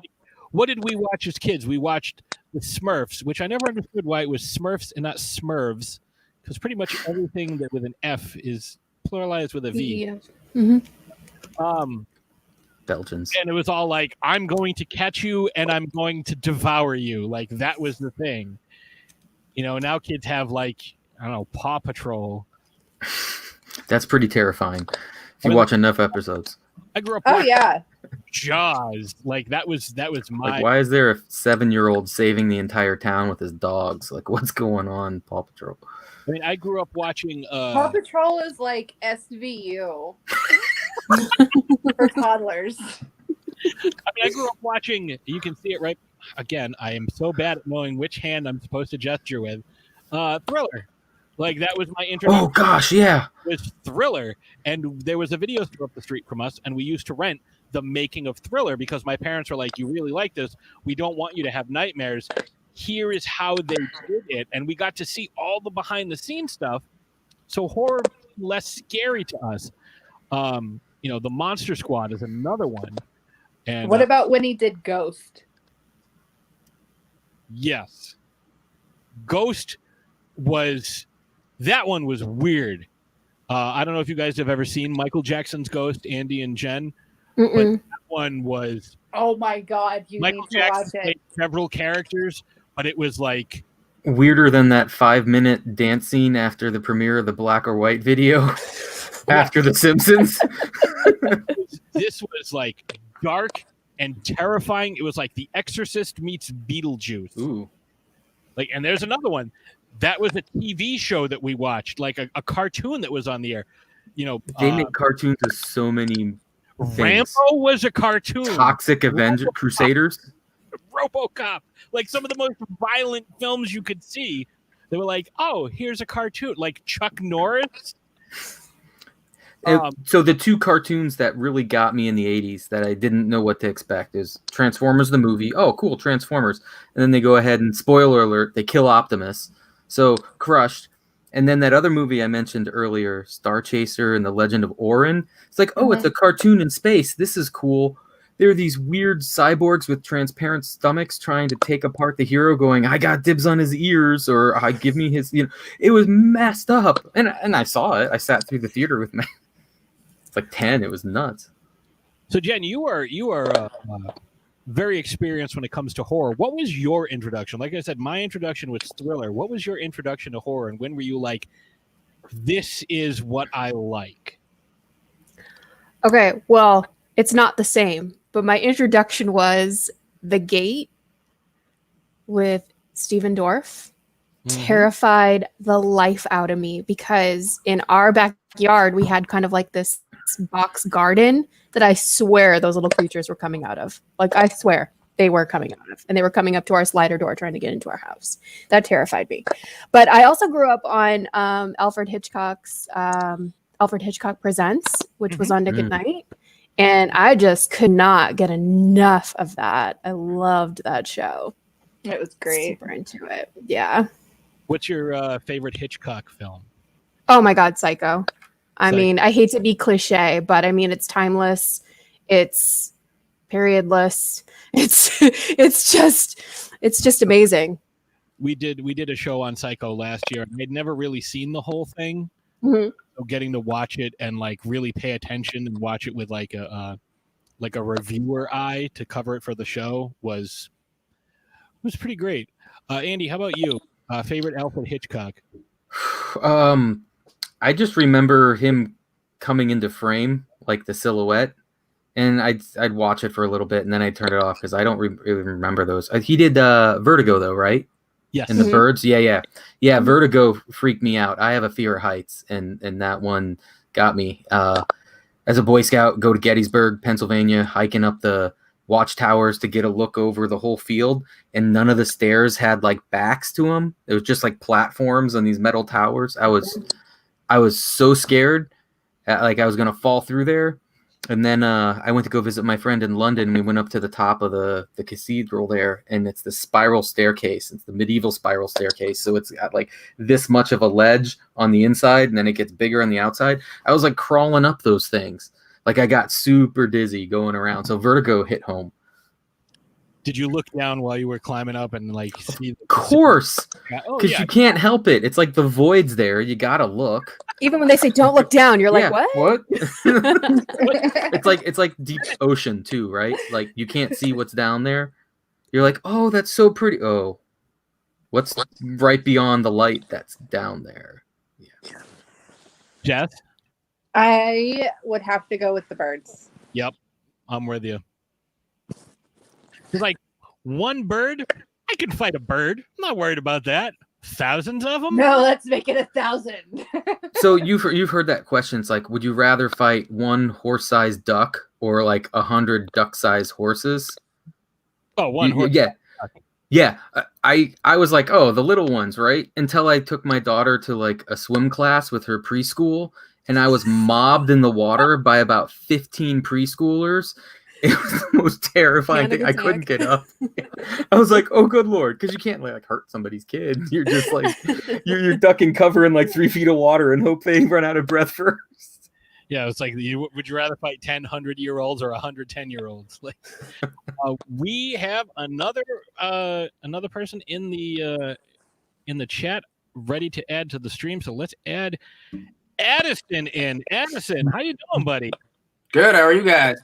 Doing all right. Addison, I would like you to meet Jess, Jen, and Andy. Hey. Hello. I love your hat. No, thank you. I literally just got home from work and it was in the mail and I couldn't wear it. I approve. I figured you would approve. As you know, I am a huge fan of sharks. Like if you look at the logo for Throwdown Thursday, I am a shark in a lab coat. We're shark. And I just happened to show up today appropriately. So That works, and I appreciate you throwing that on. And, Yeah. Very appropriate. So for folks who might be just joining us, or folks who are not familiar, we have. I'm going to go through everyone again. We have Jess, who is here to promote not only her modeling, because she's a phenomenal model and takes amazing pictures. I want to talk about all kinds of things. You love to talk about stuff. Like, I'm just glad that you decided to join because I love having you on. You are also here to support the Indiegogo for Axe to Grind Part 2. Yes. Jen, you are here to support your endeavors on Queen of Malvolia with the crowdfunding, the raffle through That's the podcast. And Andy is here to discuss his Z3D Forge 3D printing. He talked earlier about one of the craziest things he printed, or one of the coolest things, I would say, is the prosthetic hand for a young child who was being harassed because he did not have a fully formed hand. Oh. And Andy made him a functioning hand with cool colors. So the kid can be like, I am 10% cyborg, so y'all can suck it. That's dope. It's pretty great, right? That's awesome. Good for you, Andy. And Addison, you are here because you were on about a month or so ago. I don't know. Yeah, something like that. This is like the 25th month of 2020, so I don't even Yeah, it's all a big blur. today. It's like I'm thinking of taking my mom up on the offer of smacking me into next year. You were on a while ago to promote a Kickstarter or Indiegogo, a Kickstarter. It was right. Yeah. For Movies to Watch on a Rainy Afternoon, Roast Masterpiece Theater. You unfortunately did not get fully funded, but you have a new one that you're doing, which was funded within like seconds, it seems. Yeah, it was a couple hours. But still, like it was fast. By the time you told me about it, you're like, hey, I'd love to do another podcast episode to talk about this. I was like, oh, let me see how you're doing. Holy shit, you're already past your goal. Wow, congrats. Yeah, thank you. Tell folks at home who might be unfamiliar, because last time we did this, it was not live. No. And the live is a little different, but still, we're recording this. I've got over 2.5 hours of podcast awesomeness to share with folks on Tuesday. So tell us a little bit about what you are doing and how folks can help. Okay. Well, what I do is a movie riffing show that's very similar to like Mystery Science Theater 3000 and Riffx. It started out as a riffing show called Tro Masterpiece Theater because we riffed on trauma films, and I play a movie theater usher who riffs on movies at my theater with my two puppet companions, Corny and Reilly, who are their talking box of popcorn and a talking film reel. And for a couple of years, I would license movies or get movies from Troma, and Lloyd Kaufman would pick the movies that we would use. But he's not licensing movies right now. Like, they're not even really, I don't think they're even at the office. Really, they're not working. Everything's closed down. So I had to think of a new sort of workaround. Well, if I'm not getting Troma movies for my movie review show, I can't really call it Tro Masterpiece Theater. So I retitled it to Roast Masterpiece Theater. And it's the same setup. It's still going to be me as a movie theater usher with Corey and Julie. And we're going to be riffing on movies that we actually make ourselves. Because what Patrick was talking about, I attempted a Kickstarter to license movies from Full Moon and Blue Underground, but licensing movies is just so expensive that my Kickstarter before, it just didn't happen. So I scaled everything way down past the point of like, all I really want is all I needed was like $1,000 just to buy a new HD camera, and then all of the leftover money I'm gonna buy just goofy ass props and fake limbs, fake blood, because the fake movie, I guess not really a fake movie, but the movie that my characters and I are gonna try and make is a movie called The Cult of Frankenstein, where it's just going to be a super cheesy, low budget Frankenstein movie made for like $100, $200, where we're just going to go to Party City and Spirit Halloween and buy up all the goofy ass Frankenstein costumes. And I've already got some rubber masks and I've already got some costumes, but any extra money that I make from the Kickstarter will just go towards more of that kind of stuff. And then the characters are going to riff on the movie that they make. So it's like a full sort of weird meta Mystery Science Theater type show where the characters make a movie and it's super cheesy and dumb, and then they riff on their own creation.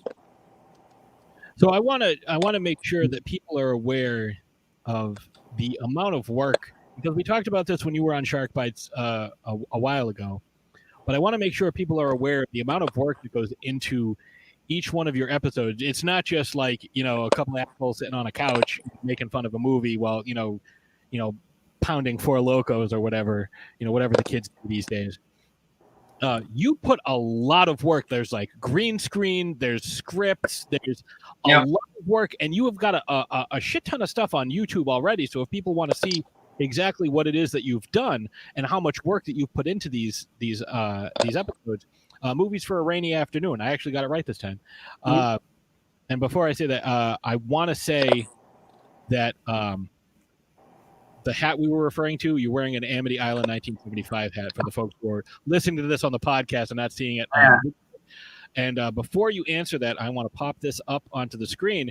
George Frazier says, have you ever reached out to indie filmmakers? I know I would be down to see my stuff on that platform. And George is a very good filmmaker.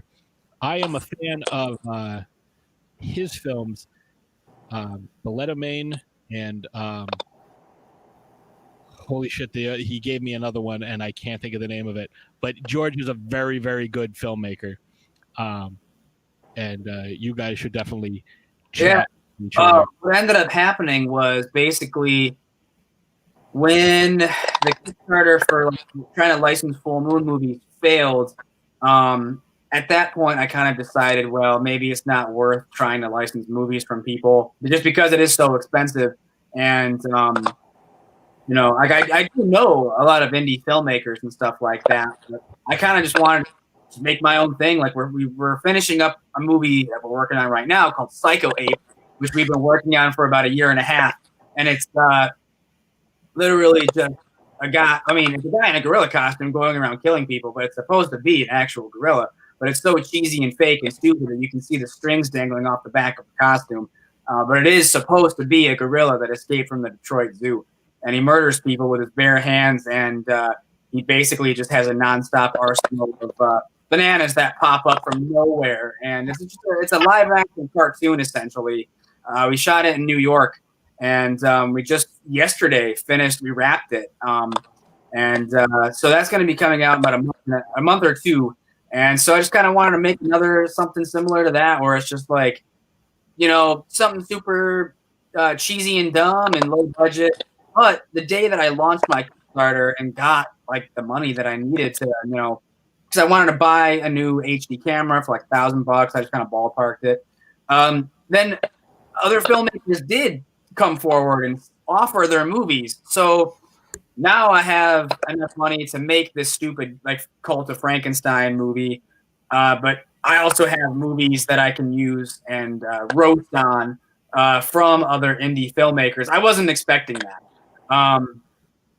Just because, I don't know, it surprises me that people would want to see the film sort of riffed on and, poked fun at. I don't know. It's just, it seems odd to me, but if they want that, if they're into it, fine. That's cool with me. I'll do it. Some folks understand that some of the movies that they make are, kind of ripe for the picking for, this type of I don't want to say like, roasting, but like, they understand that the films that they make aren't always Oscar worthy, and they understand that it's like, okay, this is kind of something that, might be fun to see somebody kind of, riff on. Jen, I'm sure you've seen some of the stuff that you've done that you're like, I know this isn't going to win an Oscar. I don't know what you're talking about.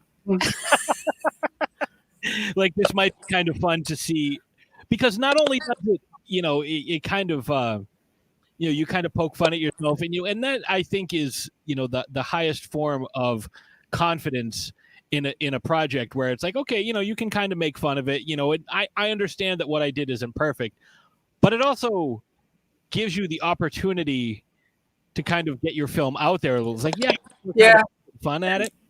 I will say this: a comedian got a hold of Angry Asian Murder Hornets, and he had a lot of not nice things to say about me, and I got 100 subscribers out of it and a whole bunch of views. So I ain't complaining. Right. Make fun of me all you want. If it's not, I don't agree with being mean-spirited just to be mean-spirited. Like if it's something Well, like he did it comedy-wise, but yeah. I like you're using air quotes for people who are listening to the Oh, podcast. sorry. It's comedy. Comedy. Being a Did he attack you personally as a person, or No, my character. Oh, It wasn't me. It was my character. Yeah. Like, but things that my character was doing. Like at one point, I like chomp on a finger that I call like finger logs, and he like made a joke about that. Okay. I mean, I thought maybe like the way that you said it sounded like he was like attacking you as like a person. Like that would have been. I guess because it was like my creative sense. He was kind of attacking as well. Yeah, but sure. yeah. I would agree with that. Like if you want to like, kind of poke fun at thing. Like I did an episode a couple of years ago on the Infinity War Marvel movie, and I called it Thanos: The Hands of Fate, because one of the greatest, B movies ever, Manos: The Hands of Fate. Like, obviously they did that on Mystery Science Theater, and it's not a great film, but like it's almost like paying homage to it. It's like, oh, if you haven't seen this, you should definitely check it out, because it's one of those things where, like, I'm a Patreon supporter of my buddy El Goro on the Talk Without Rhythm podcast, and as such, I was able to pick films for him to review, and one of the films I picked was Birdemic: Shock and Terror. Yeah. Which is not a good film. No, not at all, but it's hysterical and very entertaining. Jen, by the way you're looking, you have not seen this film, I'm guessing. No, I have not. Guy who meets this girl, she's like, oh, I'm gonna be a Victoria's Secret model because they took my my fashion shots or my headshots at a gas station. And some guy's like, oh, I just closed $1 million deal. For some reason, going to his house, they go to a hotel.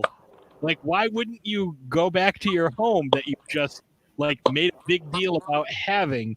It's like, oh, I have a hybrid Mustang. It gets 100 miles to the gallon. No, it fucking doesn't. Like, the visual effects are roughly equivalent to a 7th grade AV club project. Yeah, I mean the birds are like GIF files, Like they make, like, there are scenes where the birds will dive bomb a gas station and explode, but like no one at the gas station like even like reacts. barely react. They didn't know what they were gonna put in post. They didn't know what they were really reacting to. And then in post, it's just like some crappy bird GIF that doesn't do anything. It's so awful. They fly in place, like they're just there. They don't really move. You know what I mean? They're just there. Where everyone's like swatting at them with clothes hangers that they found in the hotel. Yeah. Jess and Andy, I know you guys have to go soon, so before we continue, I want to get your social media stuff, where you want people to follow you. So Jess, I'll have you go first, ladies first. Where do you like folks following you on your social media, and where can they find your work? They can find me over on Facebook at Jessica Snyder Model, and over on Instagram at Hot Wheels _modeling official. Okay, and Andy, how about you? I am at Z3D Forge on Facebook, Twitter, and Instagram. And you guys were going, and Addison, I really love that idea that you have where you make your own movie and then you riff on it. And as a creator, it's like once you finish a painting, like, are you really done? Do you know when to stop? It's like when you're filming the movie, do you film the movie as like a serious undertaking, or are you filming it to be like, okay, this is gonna make a great joke later when we're all watching it in the theater, making fun of it? I'm like how do you that do way? you I'm gonna write it as though it's like a serious, like Frankenstein type film, knowing that my budget's like $100. So when I shoot it, I know that everything is gonna have to be super cheap and dumb. But I think comedy from like a super cheesy bad movie comes from like not like breaking the fourth wall or anything, or like winking at the camera. That's what Psycho Ape is. Like I couldn't rip on Psycho Ape. It wasn't designed that way. I mean, there's people who get their heads ripped apart and it's just ground beef, and it's intentionally just stupid. But something like this is gonna be like, it's gonna be shot with like, you know, to be like earnest and to be like serious. But when you see it, it'll be like what Manos is, where it's just like Torgo's legs are clearly just like gigantic, like wrapped in like diapers or something, you know, underneath his pant leg. Where they tried to do something, but they couldn't do it. You know, they didn't have the money for it. They just didn't execute it properly. You know, but they earnestly tried to make like a good scary horror film, I think. But I'm not going to try to make it with jokes in mind and like this would be really funny or that would be really funny later. It's just, let's just try to make this thing serious. No one laugh, no one smirk, no one say their line like cheesy. Let's just make this thing, and we'll think of the riffs later. Because obviously the footage that we accumulate will look like dumb and bad. Just because it's we're just gonna be buying rubber masks from, you know, Halloween store, and that's like what Frankenstein is gonna look like. It's not gonna look like a good makeup job like Boris Karloff or anything. It's a rubber mask that I'm gonna spend like $10.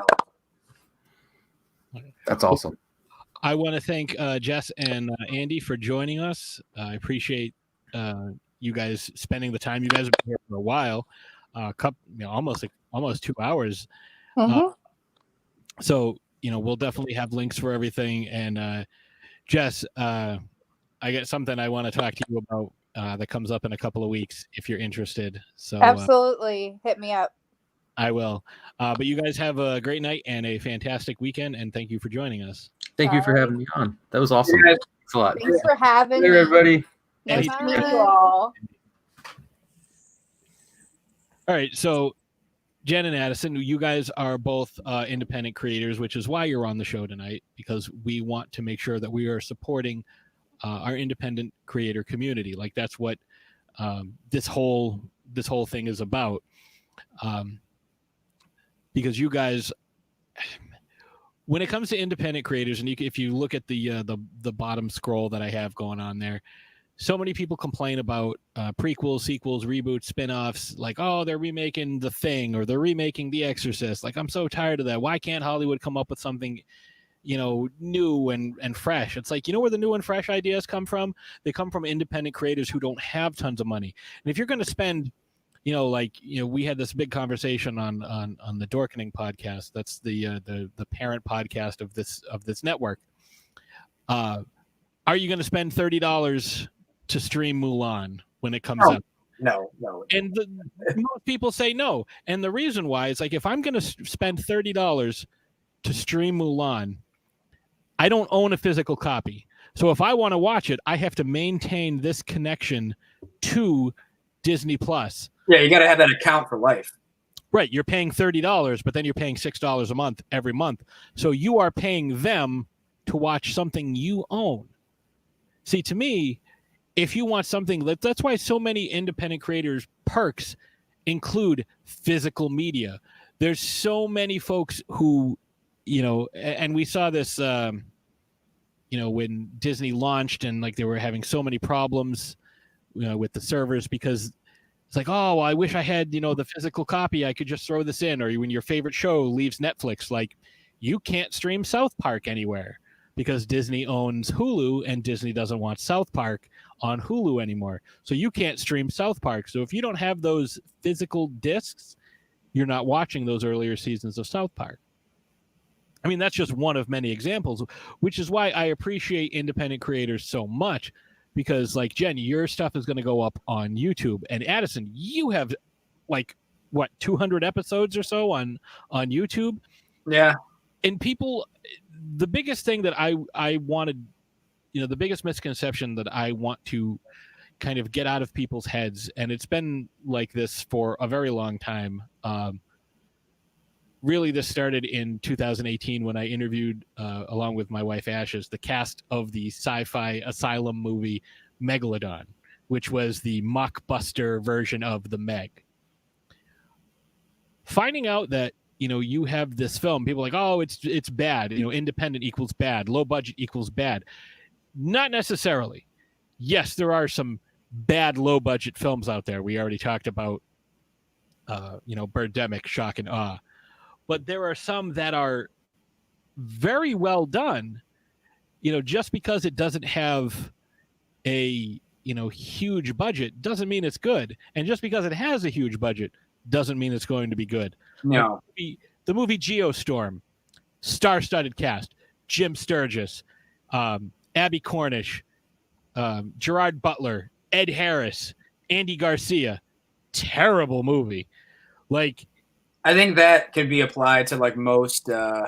Michael Bay is always kind of the go-to, but I like my favorite sort of like big budget, like Hollywood blockbuster director that like they're almost always clunkers is Roland Emmerich, who did Independence Day and Godzilla. But I mean, then you have like 10,000 BC and The Day After Tomorrow and I don't know, Independence Day 2, and that's just like.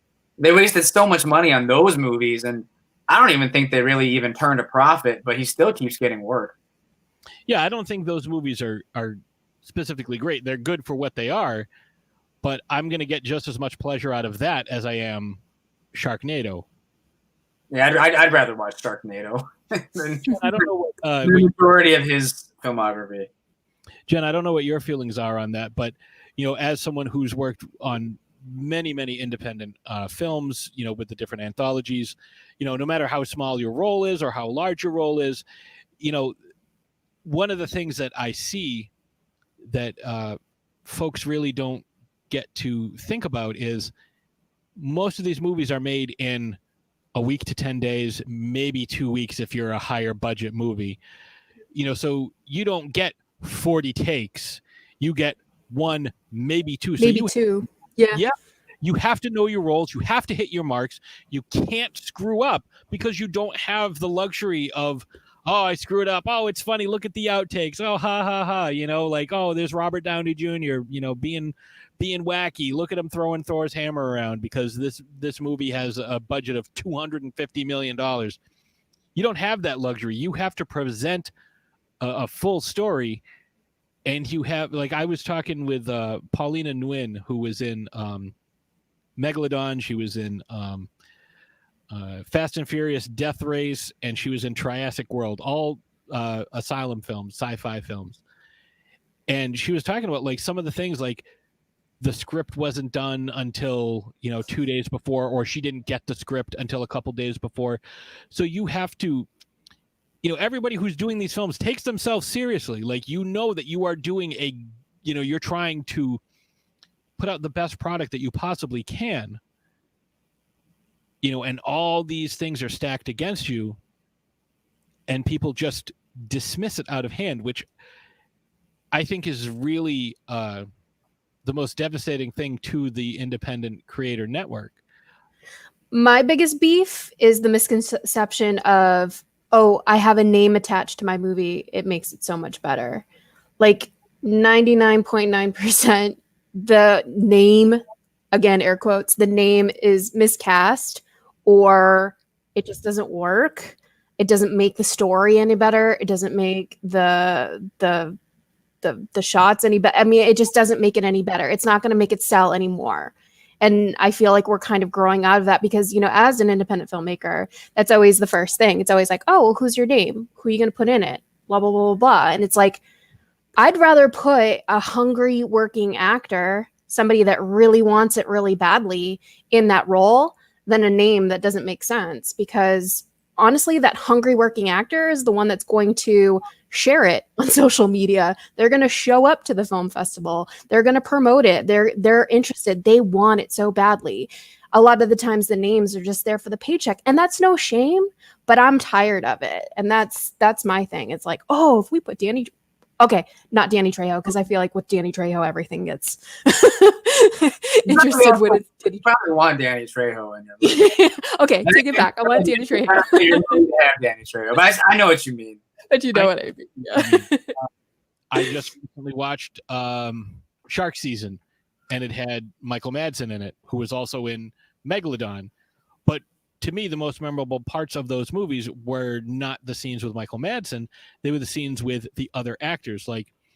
And you know, if you put the effort in, and I bring this up all the time because, first of all, he's a phenomenal human being.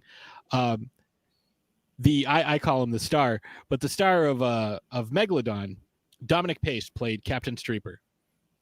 And I was very supportive of Dominic since I've met him.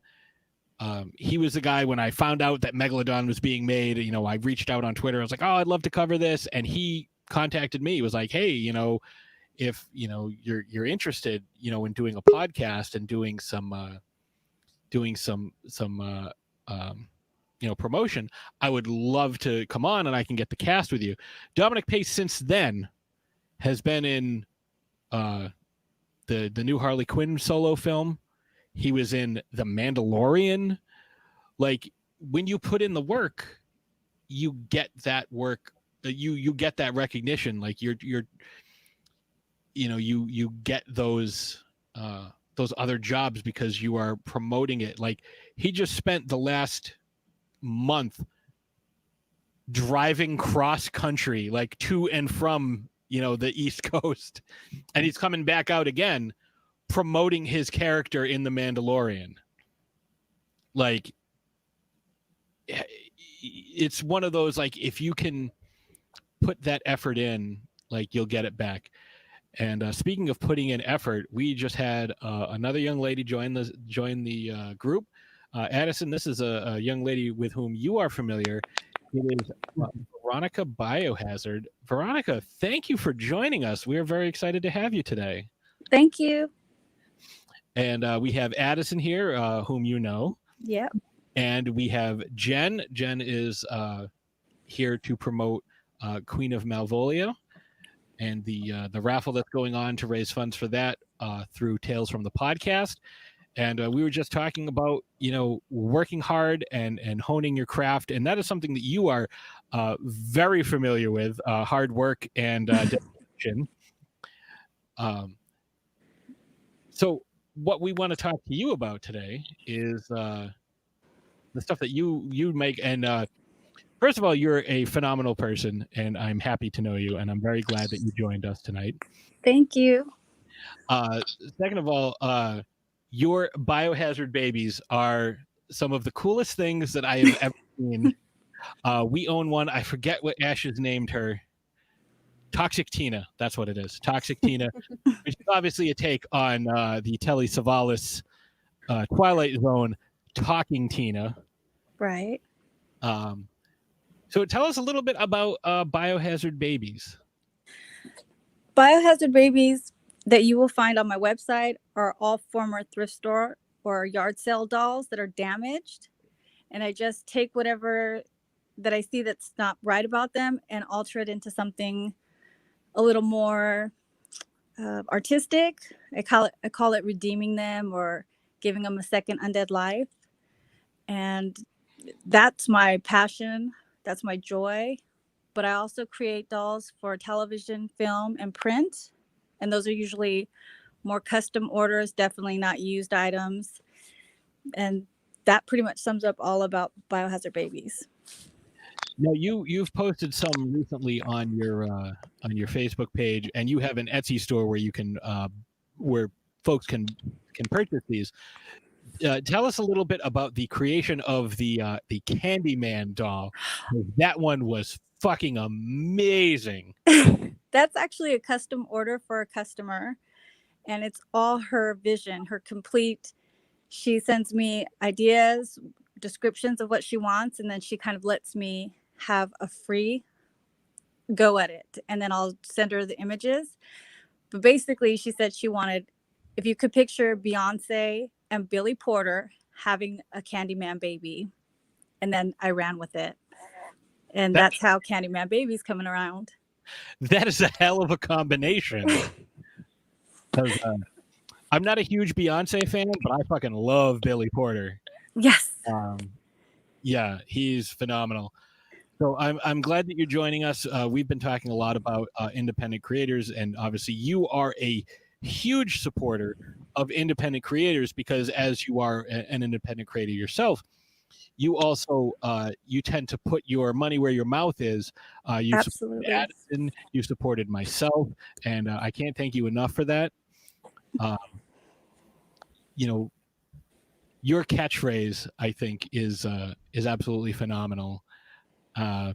Seize the day and shit. Like that's just it's so motivational. I love the fact that you said you actually mentioned if you don't want to talk about it, that's fine. Mm-hmm.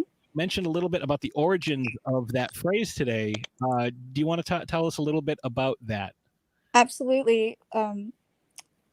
So I grew up homeless, and with my mom, my brother, my sister, and my mom just insisted that no matter what we do that day, we're going to walk out the door and seize the day and shit. And I swear that's exactly how she said it. Now she's older and she insists she never said it, but she's laughing when she says that to you. And so I've been saying it and believing that and living that all my life, really. So that's where it came from. My mom.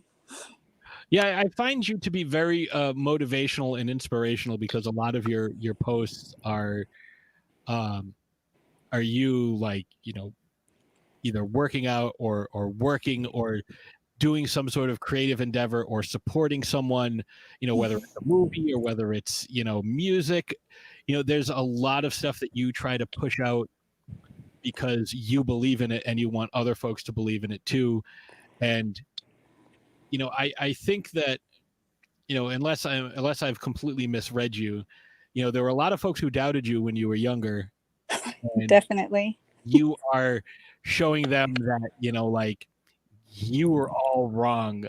Like, I know my worth. I know my value. It doesn't matter what anybody else thinks because I'm just going to go out there. I'm going to seize the day and shit. And I am just going to kick ass. Yeah, you got me 100%. That's why I like Addison, because originally I didn't know him personally, but I saw his post about his Masterpiece Theater, his Kickstarter, and he wanted to know who was going to be the person to put him at $3,000. And I thought, well, it's going to be me. And ever since then, we've been, you know, really good friends. But it's because, like, when I see people that are passionate about their stuff, I feel like I have a connection with them. And so definitely like Addison or yourself when you're recently promoting your book or your sister-in-law's facial products, all of that stuff. If I see that, those are the kind of people I want to be like them. I want to support them. That's who I am at my core, definitely. And we all definitely appreciate you. So what we've been doing is, you know, we've been obviously discussing a lot of the you know, various, you know, aspects of what we've been of what folks here are here to promote. But we've also been asking you know, some random questions. You know, a couple of the questions I think folks have enjoyed. But I do want to touch on some stuff that hasn't been said yet. So, Jen and Addison, you've been here. Addison, you've been about half an hour. Jen, you've been here for quite a while, and I appreciate you hanging out and spending the time with us. I know you were on a live stream earlier today, So you've been putting in a lot of work today, and Veronica, I know you're always putting in work. I don't think you sleep more than a couple of hours a day. I'm fairly convinced you're part cyborg. I would love that. I love Battlestar. So we were talking earlier with some other folks and asking some random questions, and I want to get some of your thoughts, because Addison and Veronica, did not get a chance to ask you. And Jen, if you want to again chime in and pick a new answer. So we are all horror fans here, and we grew up, again, we're all relatively close in age, with the exception of maybe Addison, who's just a couple weeks ago.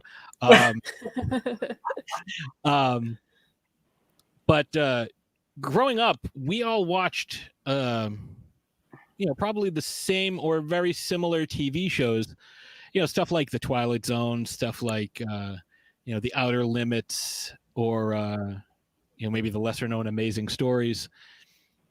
Tales from the Crypt for me. I was going to add Tales from the Crypt. Yeah. But what are some things that you watched as a kid that kind of formed your opinion about horror and kind of led you down the path that you are currently on, where you want to create things that are horror based? And Veronica, since you just got here, I am going to start with you, put you on the spot. Pretty much, I'm not a Disney kid. I didn't watch fairy tales, but I have an uncle that I got to spend some quality time with, and he let me watch scary films. And that for me takes you away from reality. It's entertaining. And so, of course, that's why I really think everything is better with zombies. I'm afraid of bugs, but when I see that there's zombie ants, I'm going to look at it and investigate it and Google it. I kind of just feel like it's the entertaining part of my life. And so for me, horror has always been a way to escape reality. I love all horror, anything zombie, reading horror books, comics, all of it. I've always found that really enjoyable. Did you read Goosebumps growing up? I'm older than that. Oh, okay. I'm 46. That's me. That's more me.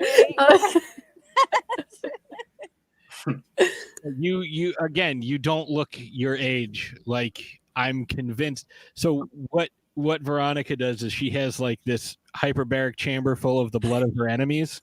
Oh, she's gonna send me this. I need to do it too. Why? You don't look any older than like 24. Well, thank you. Exactly. Like, earlier we were talking. Veronica, you missed Jess Snyder, who's fucking delightful. She is in her 30s, and she doesn't look older than, she just got out of high school too. I don't know what you ladies are doing, but keep doing it, because you are absolutely defying age. I, on the other hand, I am aging like milk. Never heard that phrase before. I know, me neither. We talked about this earlier. I forget if you were on, Jen, but we were talking about like random things that we have done that have like injured ourselves. Like we had a couple of ladies on from these films, The Box and One Last Kill. They just started a podcast, a spooky social club, Bree and Erica. And Bree was talking about how she did a guest spot on this very show a couple months back, and her aunt came in to check on her because she had broken her foot while dyeing her hair. And her aunt exclaimed, "You're purple," on the air. So we were talking about some of the injuries that we've had in very embarrassing ways. And I said, hey, I've got one. I threw my back out picking up a PlayStation controller. So, wow. Yeah. Heavy. I have not, I have a lot of injuries that have not healed quite right.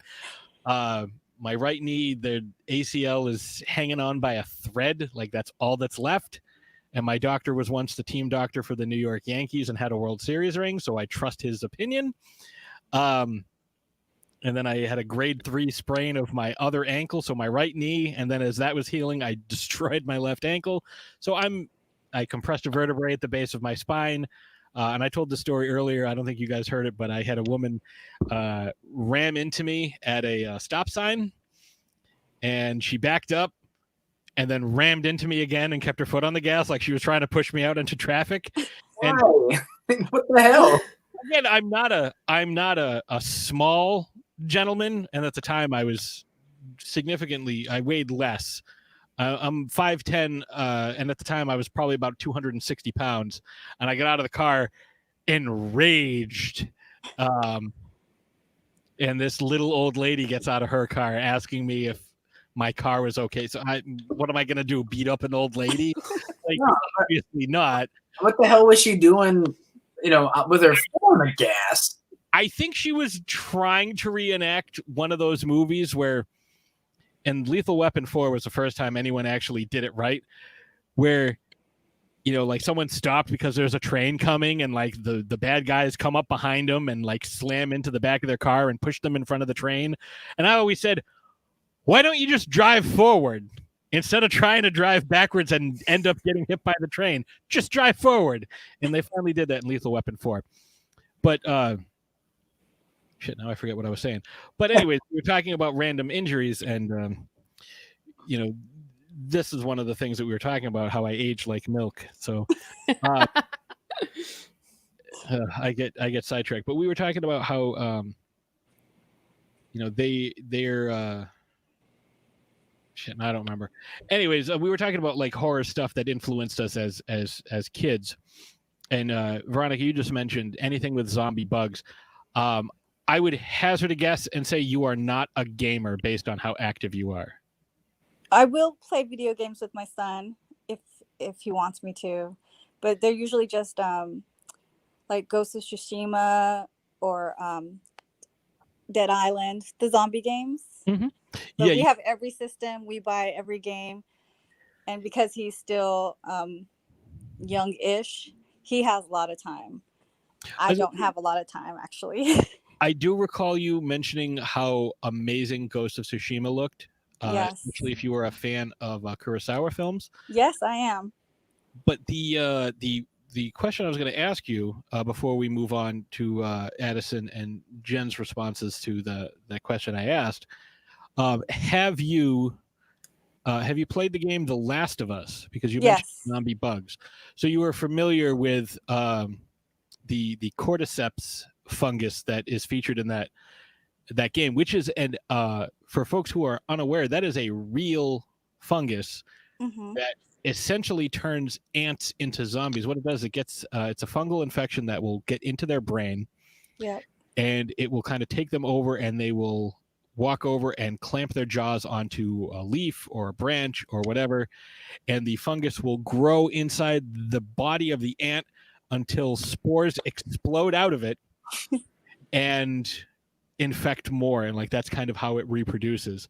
And they kind of took that and turned it into like a zombie apocalypse type thing for this world. And I enjoyed the second one as well.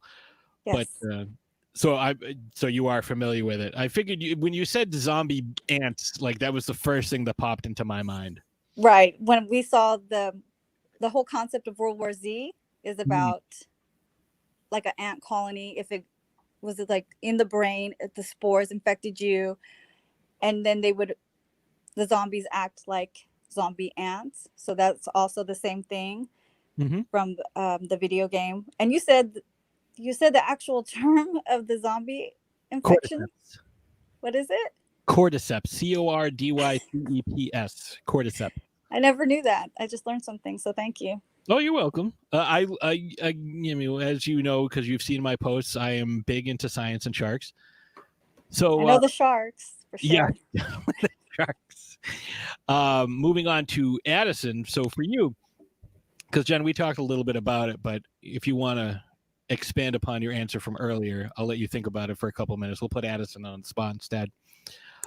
Even though he's wearing that awesome Amity Island 1975 hat, we're going to put him on the spot. So what are some of the things that you watched as a kid or read or were exposed to, we'll say, that kind of formed your opinion on horror? And I believe we talked about this a little bit on the shows. Yeah. the show that you were on earlier, but I want maybe folks who haven't seen that episode to kind of get a chance to listen to your thoughts on this. Well, for me, it was definitely like my dad introduced me sort of slowly through like the eras of horror films, where like, you know, as a kid, he would show me the black and white Draculas and Frankensteins, the Creature from the Black Lagoon. And then as I aged, he would let me graduate onto like slasher films like Texas Chainsaw and Friday the 13th and Nightmare on Elm Street and Child's Play. And then I don't know, reached a certain age where he would just kind of let me rent whatever the hell I wanted to. So I would kind of wander around the horror section of the video store and just start grabbing stuff. I think I did a double feature of both Romero's Dawn of the Dead and the first Return of the Living Dead, you know, back to back, same weekend, because my dad had mistakenly rented Return of the Living Dead thinking it was Dawn of the Dead. But I mean, this was, you know, pre-IMDb. You couldn't just look that stuff up. He just knew that Dead was in the title and it was about zombies. So he grabbed Return of the Living Dead thinking it was Dawn of the Dead and told me there's a scene in this movie where a zombie gets his head cut off by a helicopter. You're going to love it. So when I watched Return of the Living Dead and that didn't happen, I still like loved the movie, but we went back to the video store the next day and asked, well, what's the zombie movie where the zombie gets his head cut off by a helicopter? Which one is this? And it's kind of funny to look back on that and think that like, well, why did, that video store clerk, he might not have even been like a horror fan. So that would have been like an odd question, but he knew the answer. And so we went home with Dawn of the Dead and watched that. And so it was like a Friday night was Return of the Living Dead. And the next day was Dawn of the Dead. And it was like, well, I've got my two favorite movies now. I will say that scene is one of like the biggest like misdirects, because it's like, oh, the guy's fueling the helicopter and the rotors are whirring and everyone's like, look out behind you. It's like, what? Yeah, that up and it's gone. The guy stands up, the zombie gets up on the thing, like, oh, the zombie's gonna get him. He stands up and just the top of his head gets chopped off. That's phenomenal. Although I will say, Return of the Living Dead does reference Night of the Living Dead as if it was a real, that really happened. All the zombies are down here, all in the trioxin barrels. That's actually, he also showed me. I would watch The Ghoul. Like that's more of like a Midwest sort of horror host from like Ohio, and he would come up to Detroit sometimes. So he was like my horror host growing up. And there was a Halloween like 1995 or something like that where he did a broadcast of the original Romero Night of the Living Dead. So the first time I ever saw George Romero's Night of the Living Dead was on, my favorite horror host show. But what his gimmick was that he didn't like riff on movies like Mystery Science Theater, but he would sort of dub in just funny stuff like his own screams or like belches, or he would add in library music or music that would like wasn't in the original soundtrack, and so it would make scenes more comical than if it's more comical than if you had just watched the movie by itself. And so the first time I'd ever seen Night of the Living Dead, I thought this movie's a comedy. So it wasn't until I had actually just rented it and seen it just by itself that I realized, oh, the Ghoul messed with it and like made it a comedy. It's not really a comedy, but so that definitely helps sort of like my sense of humor and how I look at horror films, because I definitely prefer the horror comedy like Evil Dead 2 or Shaun of the Dead, and Return of the Living Dead is like one of the funniest things ever. Yeah, like an Abbott and Costello meet Frankenstein and stuff. I mean, I watched that all the time when I was a kid. Right, so Jen, I know you need to head out soon because you've been on for quite some time, and I really, really appreciate you taking the time. It means a lot that you took so much time out of your day to hang out with us, and it means a lot.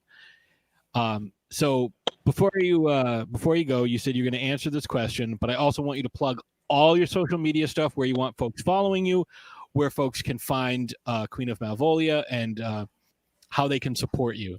Yeah. So I'm just going to add to that, reruns of the Addams Family and the Munsters. I definitely think added to the childhood horror. That was a great show. So Yeah. Lily or Morticia Adams? Oh, I'm Morticia Adams for sure.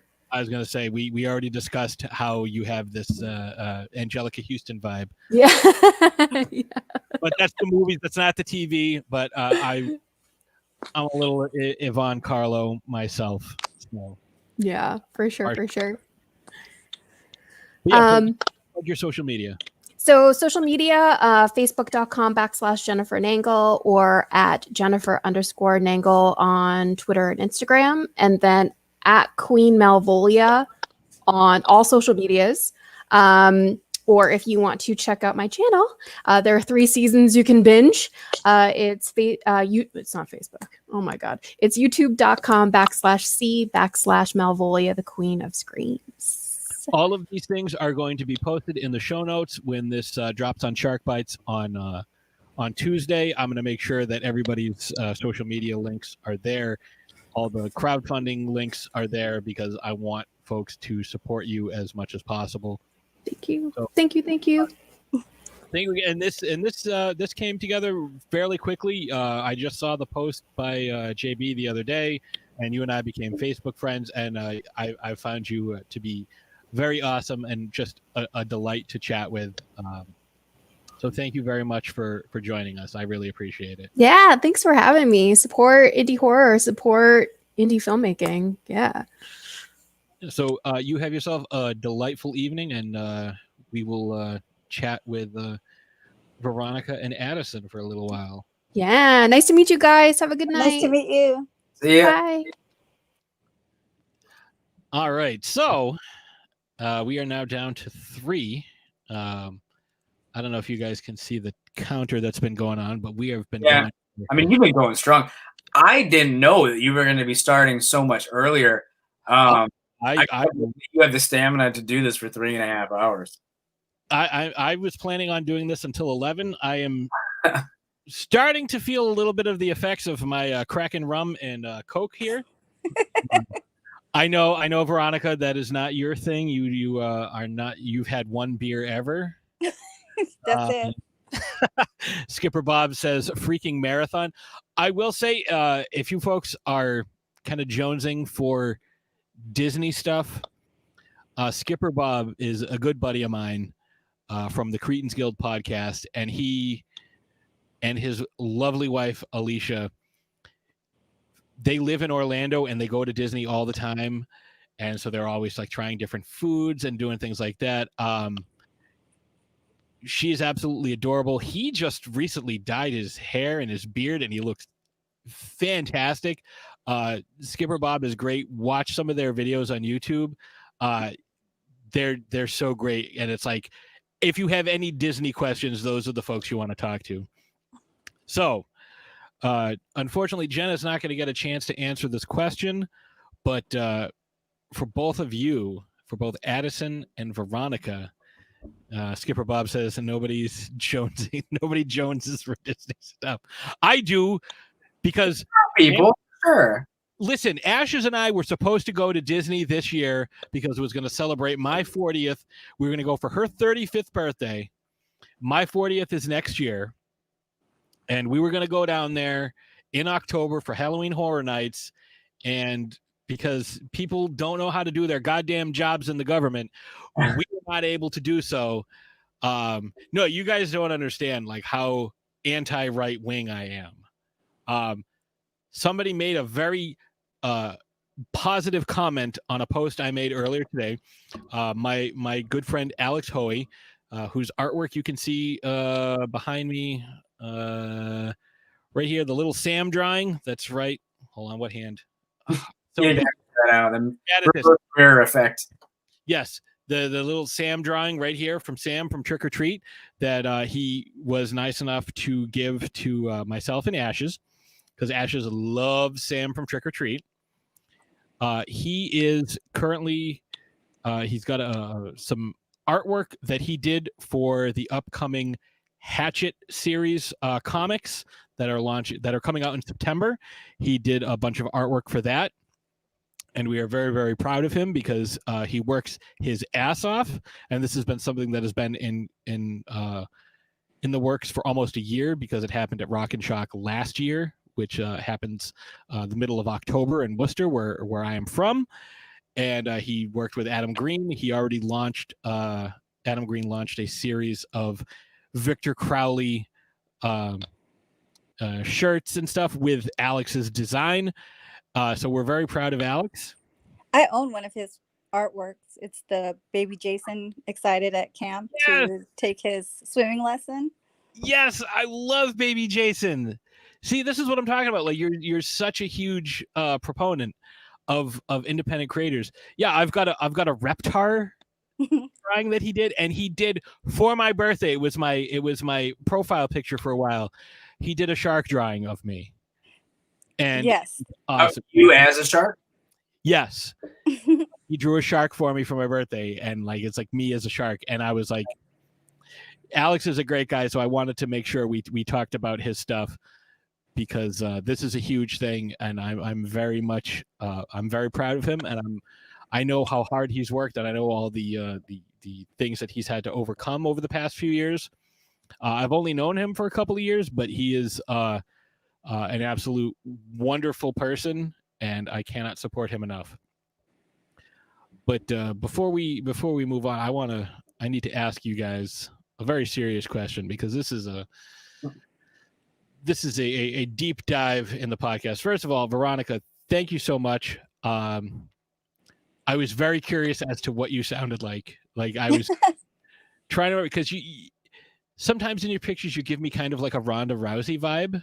Like you definitely. So I didn't know if you were going to have like a deeper voice, but you have an utterly delightful voice, and I'm very glad that you graced my podcast with it. Thank you. And I'm very happy that you and Addison got to be on at the same time, because I know you guys are friends, and this is really cool that you guys get to chat with each other.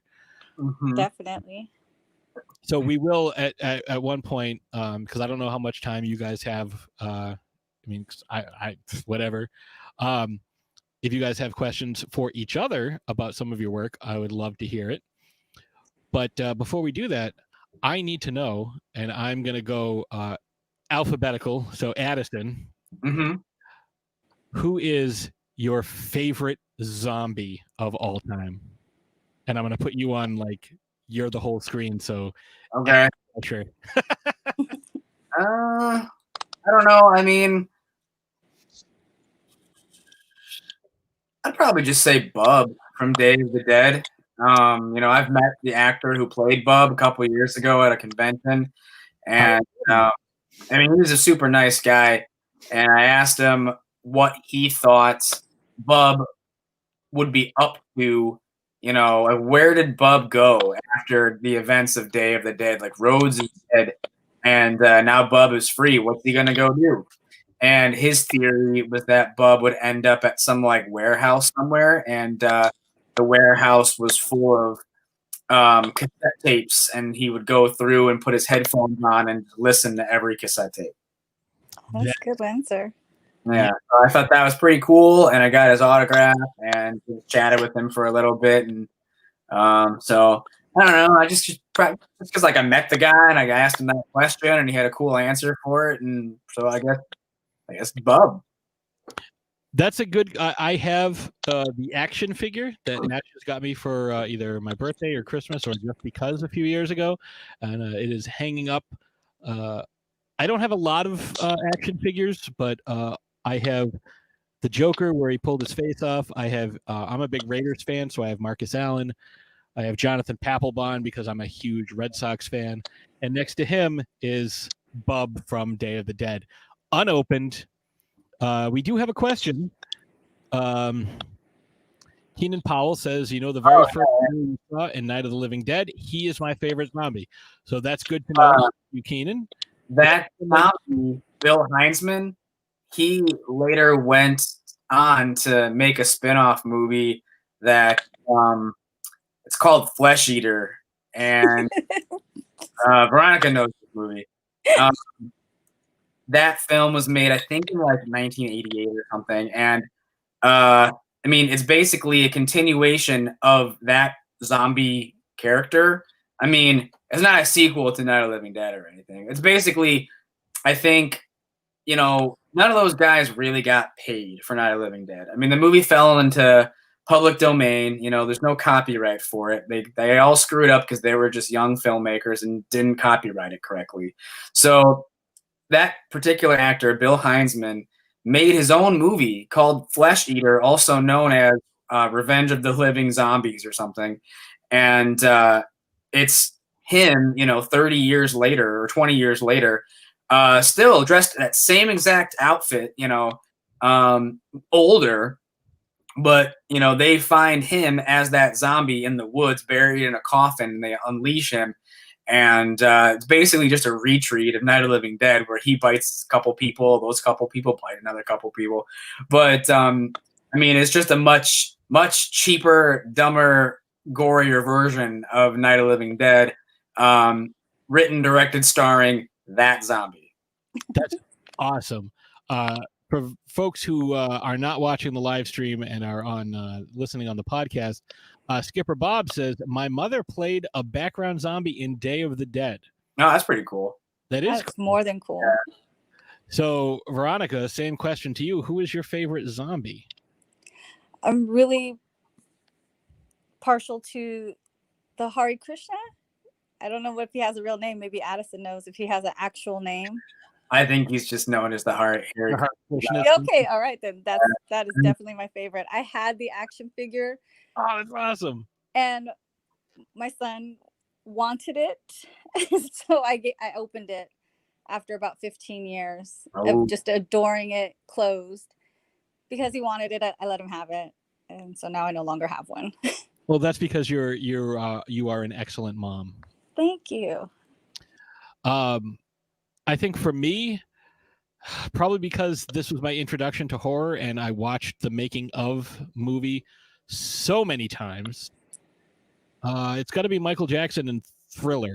Okay. If you look behind me, hold on, you can see. Jesus Christ, I don't know yeah, where I see it. The Thriller poster. I own it's kind of like a bootleg DVD rip from the VHS onto DVD of the making of Thriller. It was one of those movies between that and the Monster Squad that my brother and I watched ad nauseum every single week. We rented it every single weekend. I mean, my dad's a huge Michael Jackson fan. Tomorrow is my niece's birthday, August 29th, which is the same as Michael Jackson's birthday. My dad was the first one to point that out. So Michael Jackson has a very special place in my family. I love MJ. And getting to see, like, you know, I've mentioned this before on other shows. I mentioned it earlier today, but you guys weren't on yet. We watched the video because it came out, I think, in 1984, and it was absolutely phenomenal. We loved it, but it was kind of scary. But getting to see the making of, you know, getting to see, you know, Rick Baker applying makeup and seeing Michael undergo all, you know, the plaster cast, and seeing John Landis talk about it was fantastic. And I actually got a chance to meet John Landis in 2008 at Rock and Shock. He was one of the few people we met. I'm kind of surprised. I feel like he's the kind of filmmaker who doesn't want to do stuff like that. This is the only time I've ever seen him, and I was like, it was my first my first convention in general, and I was like, oh, I got to talk to this guy because I've had a question in my was head. He cool, or was he? Oh, he was super fucking cool. Okay. Yeah, I went up, I met him, I got a picture with him. I feel like he would just be like a wild card kind of personality, you know. He signed Animal House for me. He wrote to Patrick, Toga, Toga, Toga, nice. John Landis. So I have Animal House signed by John Landis. His first movie, Schlock, is actually a big sort of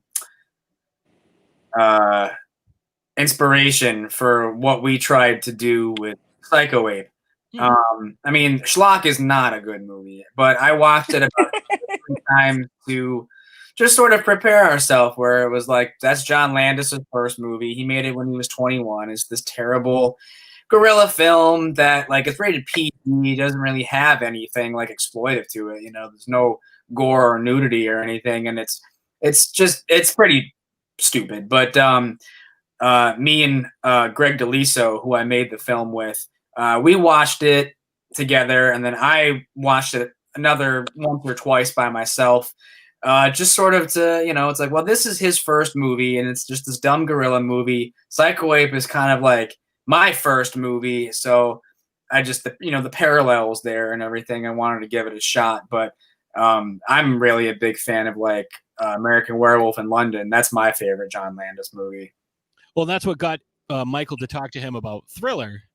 And when I asked him, I said, I only got a couple seconds with him, but I said, correct me if I'm wrong, but is that you in the front row of the theater in Thriller when, like, Michael Jackson hands his popcorn to the guy? That's you, right? He goes, you're wrong, but have some candy. So Landis gave me some candy, and I didn't eat it for a year. Wait, so you ate it after a year? I did eat it. Listen, at that point, I would just leave it alone. Like, you've already made it this far without eating it. Keep it at that point. Don't eat it now. French call a hefty gentleman. What was it? Like, what candy was it? I believe it was Laffy Taffy. Grape Laffy Taffy. Wasn't it hard as a rock? At first, yes. Yeah, you can just put it in your pocket and it'll. You knew that it wasn't going to be good after a year. Yes, it would. You'd be surprised at the amount of preservatives that go into this type of thing. I would have assumed, like, dude, this Laffy Taffy's a year old. Don't eat that. No, Laffy Taffy, like, it's like a Twinkie. Like, it'll survive a nuclear apocalypse. Like, it's how long does it have to sit there before it does get like hardened? I don't know. Like, it was. I've had Laffy Taffy before, and it was hardened. But it softens up. Yeah, it definitely. Like, I had it in it was in a messenger bag. Like, there was a little there was a pouch in the front of my messenger bag, and like that's what I was walking around with, because at the time, fun fact, I was working at a boarding school, and one of the kids who went there was the son of Bill Murray. So I got to meet Bill Murray and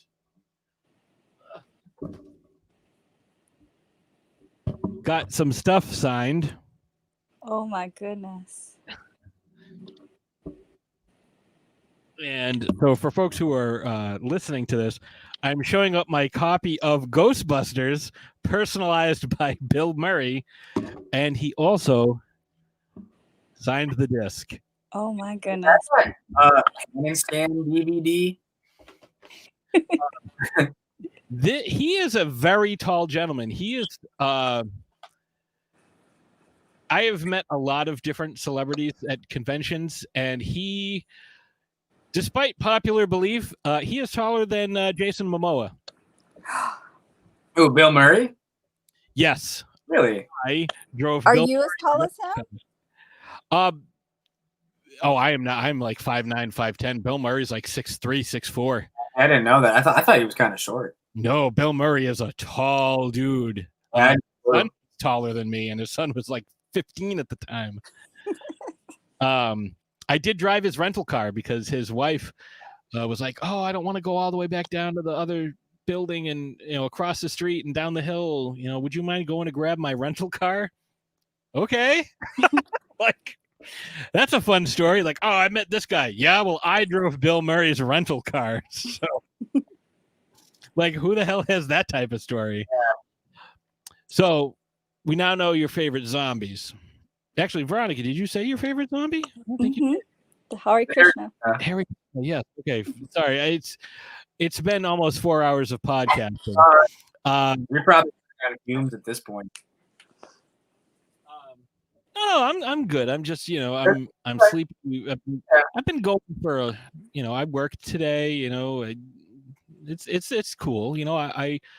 I enjoy doing these live shows quite a bit because it kind of, like, I don't have an outline. All I have is these are the people that are going to come on. This is what I have to talk about, and everything else is gravy.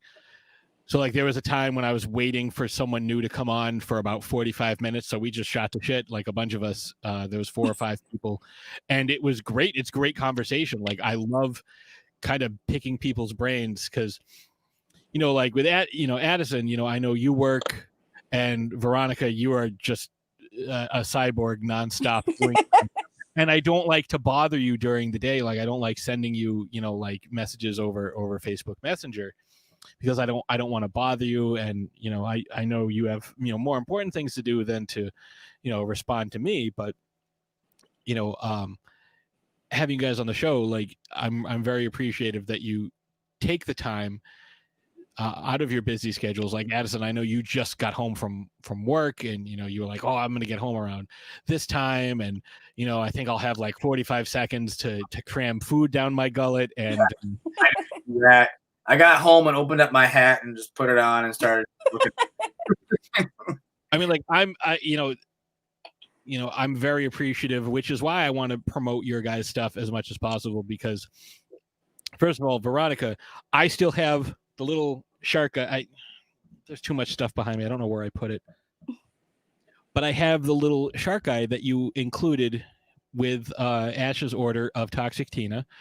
And that meant a lot to me. Like you had this little, you're like, oh, I know you like sharks, and I wanted to include a little something for you. Like that, those personal touches are why, I try to support folks like you as much as I possibly can. And, I'm very excited to have you on the podcast, because you are a phenomenal human being. Aside from the fact, that you are so supportive of independent creators. And, there's a lot that you do. There's a lot that you, obviously we're not going to, get into it on the show, but like, there's a lot that, you are very forthcoming about through social media. And, there are times I was like, oh, I wish I could just, give you a hug and tell you that everything's going to be okay. Obviously, I can't, because you are on the opposite coast, and also coronavirus.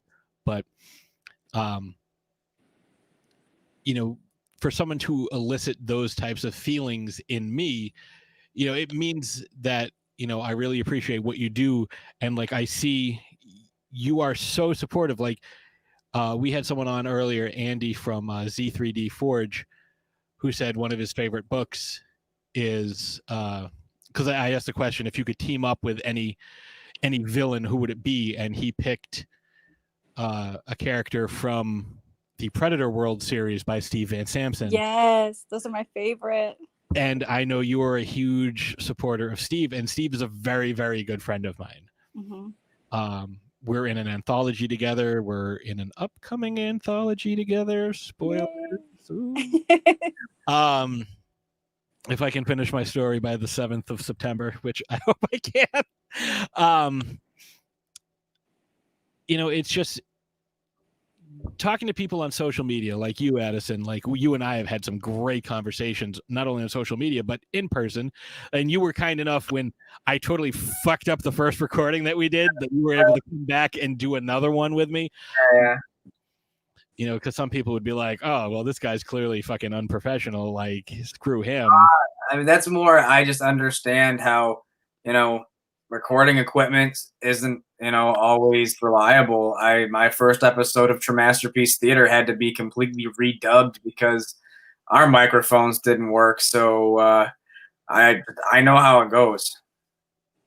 Yeah, well, I appreciate it. And, Veronica, given like the amount of times I've seen you like, oh, I've been up since 3 a.m., doing this or doing that. Like the fact that you're taking the time, when you could be, you're running on the treadmill or running through the neighborhood, karate chopping neighbors, or building a fucking shed on your property.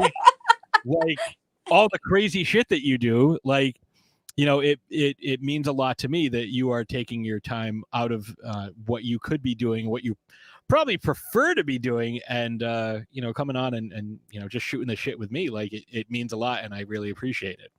So I want to make sure that everybody who has been on the show tonight understands how much I appreciate them giving me my time, giving me their time. Sorry, and I have no problem, like Addison, you were saying, and Skipper Bob said the same thing. Like we're going on 4 hours almost, but like I want to make sure that you guys get the word out for some of the stuff that you're doing, because you're so supportive of the stuff that I've done. Like you guys have both picked up my book, which means the absolute world to me.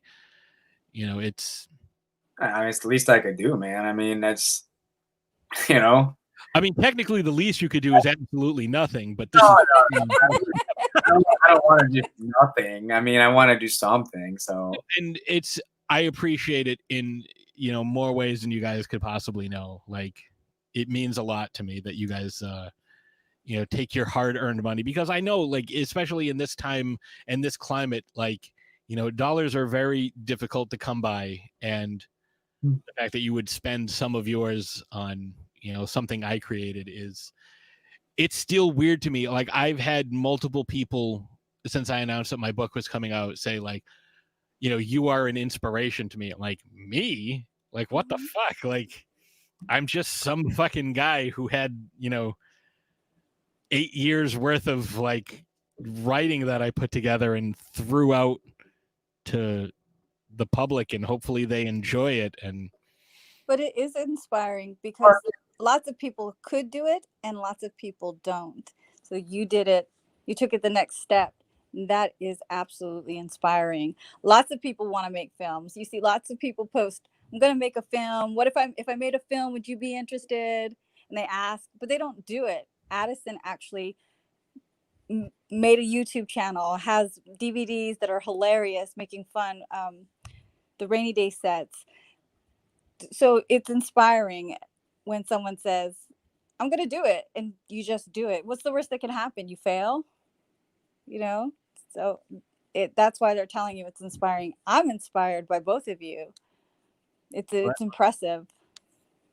So that means a lot. I'm you know, and I am also, you know, by the same token, inspired by the two of you. Like, again, Addison, I see you, like, you know, you had this, you know, this goal, like, all right, this is what I want to do. I didn't make my goal. Fuck it. I'm going to do this instead. Like, I like to take a page from Veronica and just hustle like a motherfucker, because there's absolutely no way that I can hustle the way that she hustled. But if I could at least do, like, you know, a quarter of it, that's good enough. Because, I mean, a quarter of what she does is plenty, and it's exhausting.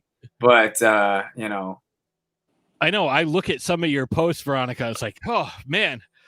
Oh, I've worked up a sweat reading about this. I got to take a nap.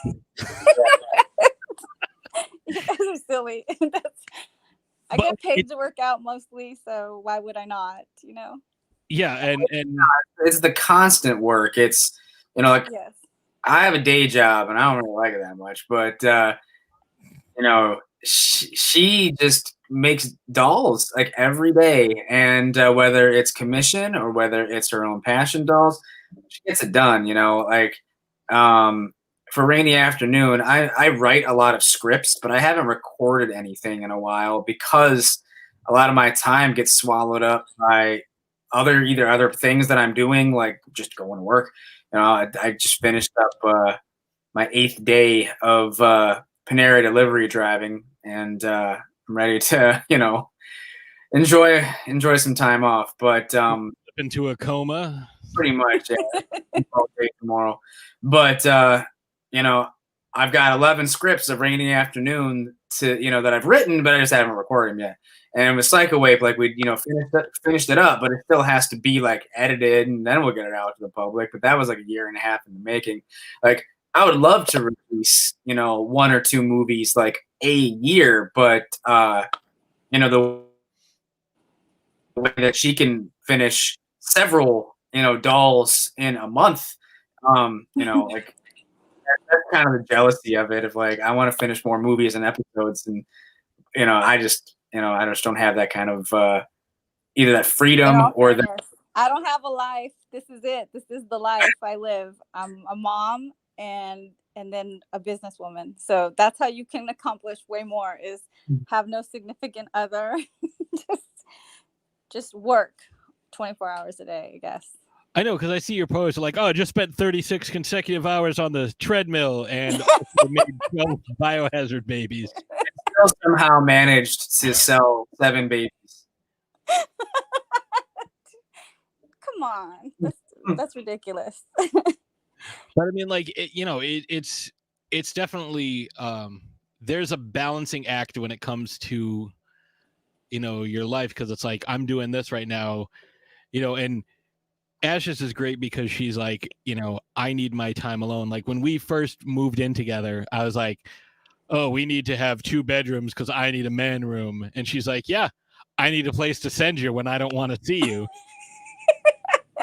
And I was like, I'm good with that. I need a place to be sent when I don't want to be seen. Like, so, I mean, I have my man room. Like this is, you know, we had one place together and I had my man room. Now we have the second place and I have, you know, the Pat Cave, which is also the studio, which is also my man room, you know, and I have, you know, it's fine. Like, you know, if, you know, 10-year-old me could design a room, this is kind of what it would be. Like I have 2 TVs. I have like 4 generations of PlayStation hooked up. I have Nintendo. I have video games galore. I have movies and, you know, I've got a computer. So I'm good. Like I have anything that I want to do, I can do, and you know, Ashes supports me in it. Like That's beautiful. It really is. Like, you know, and there was a long time when I didn't think that would ever happen. But, you know, we're at the point where, you know, we're about to celebrate our 7th wedding anniversary and 11th total anniversary in a couple of weeks. Wow. It's surreal to me. Like there's so many things that have been happening lately that are surreal, but this isn't about me. I don't, you know, I keep talking about myself and I see this is like, I have this weird thing where like, I don't want to talk about myself and promote myself, but like, I feel like I should, because like, I really want people to buy my book. So I can like make money on it. You really, I mean, there's no shame in promoting the thing that you're proud of. And some people do feel shame, and I don't understand that. I mean, unless your thing totally like sucks, which I highly doubt, then maybe you should feel some shame. But I mean, I've seen people hustle their films that, you know, I've either riffed for movies to watch on a rainy afternoon, or I thought like maybe I shouldn't riff that one because it's like shooting fish in a barrel. It's just you know, too easy.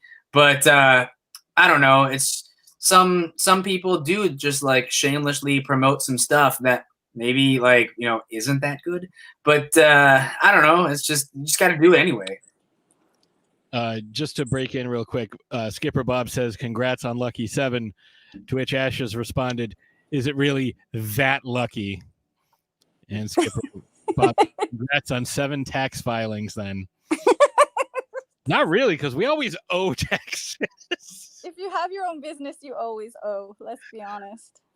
We don't have our own business. That's the thing. I mean, you do. I mean, Addison, do you owe? No, I get money. So, there you go. Imperfect. Make no money making movies.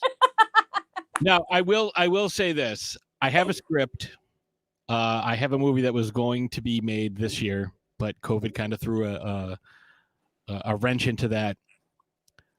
I have decided that I'm going to film it next year. On April 3rd is going to film because that is a day after my 40th birthday. And the first thing I want to do after turning 40 is direct my first film. So that is my goal. That is what I want to happen next year. And I am lucky enough to know several independent filmmakers who are in the area who want to work with me. I actually took 2 of them out to dinner, and I was like, hey, I need to learn about how to do this stuff because this is what I want to do. And by the end of the dinner, they were both like, I want to help you with your film. Need an audio guy. Skipper Bob, if you want to work for free and travel, you can stay in the Pat Cave. Like I'd be fine with that. But you know, probably.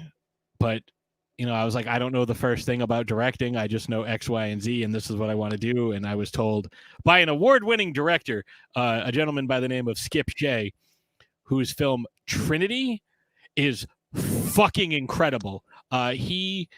He joined us on the podcast last year for the episode Planting the trinity of micro cinema Seeds, because his film Seeds just came out. Micro cinema came out a while ago, and Trinity is based on actual events where and he talks about this on the films on our podcast, so this isn't me talking out of school, where he had an incident where he was abused by a priest, and he was out with his wife Christmas shopping, and someone was helping her, and he grabbed his wife and dragged her out of the store. I mean, not literally, but she was like, "What the hell is your problem?" And he was like, "That's the fucking guy. Like, that's him."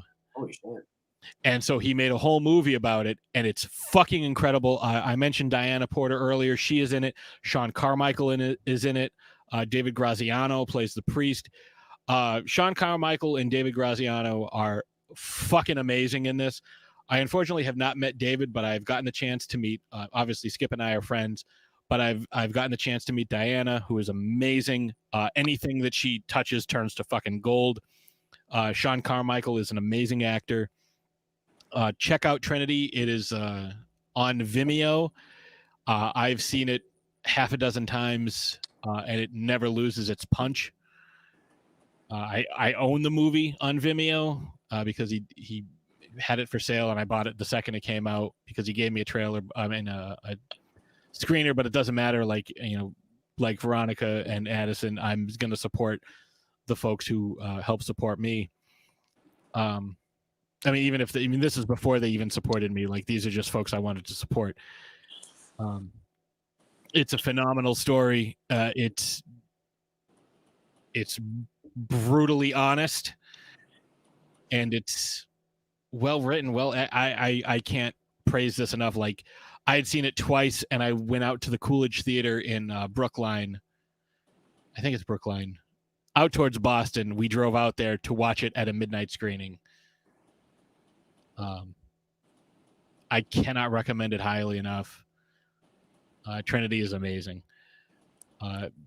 He also has a series coming out. The first episode already aired. It was at the Happenstance Horror Fest that we talked about earlier with Erica and Bree from the Spooky Social Club. Sorry, I'm trying to remember. So if you're watching this, like, I have my eyes closed trying to think. Was at the Happenstance Horror Fest called Priest Hunter, starring my very good friend Dynamo Mars, who played one of the priests, or he played the priest in that short. It's about a gentleman who is contacted by the ghosts of children who were abused and or killed by priests, and he hunts the priests down. Wow. I would love to watch that. Priest Hunter is. I will see if I can get that to you. Yeah, I'll purchase it. Just tell me where to find it. Definitely. It's phenomenal, and yeah, like Skip is and Trinity actually screened in Rome, which thought was amazing. It's won several awards. His new one, Seeds, has won awards. The actors that are in it, again, he works with similar actors over and over again. Aurora Grable, who is amazing in, and I'm probably mispronouncing her last name, who is amazing in Trinity as the Angel of Death. Oh yeah, Veronica, I would highly recommend Trinity. And there's another movie you might like. It's free on Amazon Prime, because I'm always extolling the virtues of Sean Carmichael and Diana Porter and Izzy Lee, who is an amazing director. She's an amazing writer. She's an amazing actor. She doesn't act as much, but she is in Trinity. She plays a tarot card reader. But it's a movie called She-Venge. It's an anthology film. I mentioned it earlier today, but I wanted to let you guys know about it as well. She-Venge on Amazon Prime. Check that one out. Definitely. I love revenge films too. Oh, and it's all from the lady's point of view. And the one that she did, I believe it's called For a Good Time Call. I've heard that one, I think. It's fucking awesome.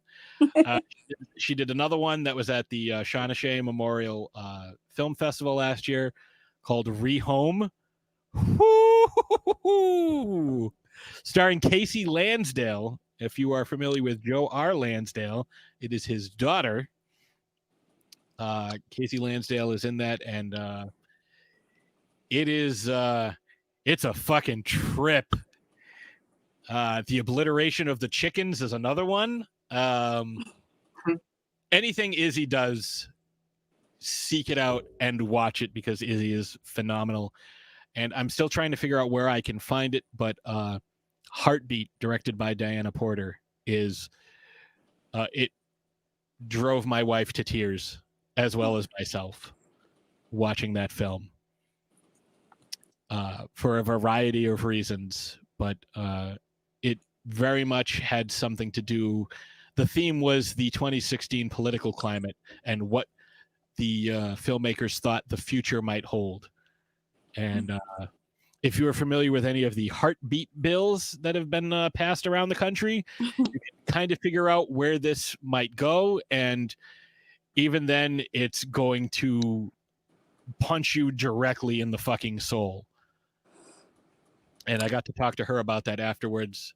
I would also be remiss if I did not mention my good friends who did Survival of the Film Freaks, which you can see right behind me, Bill Fulkerson and Kyle Kukta. That's also streaming on Amazon Prime. It's on Addison. I believe I told you about this when we last spoke on the show.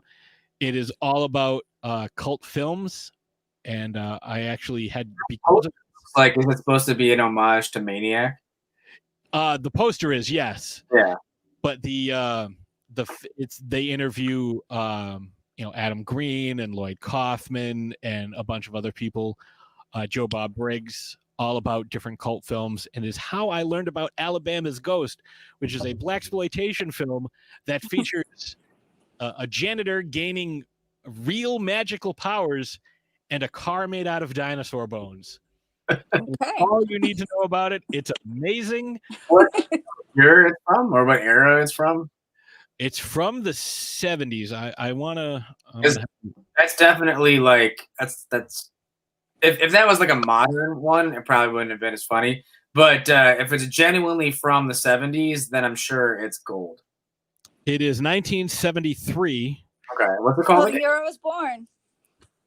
I still find that difficult to believe. A nightclub janitor discovers a secret room, finds an old magician's belongings, tries on costumes, and becomes Alabama, king of the cosmos. And he's haunted by the ghost of the magician. And what's the title again?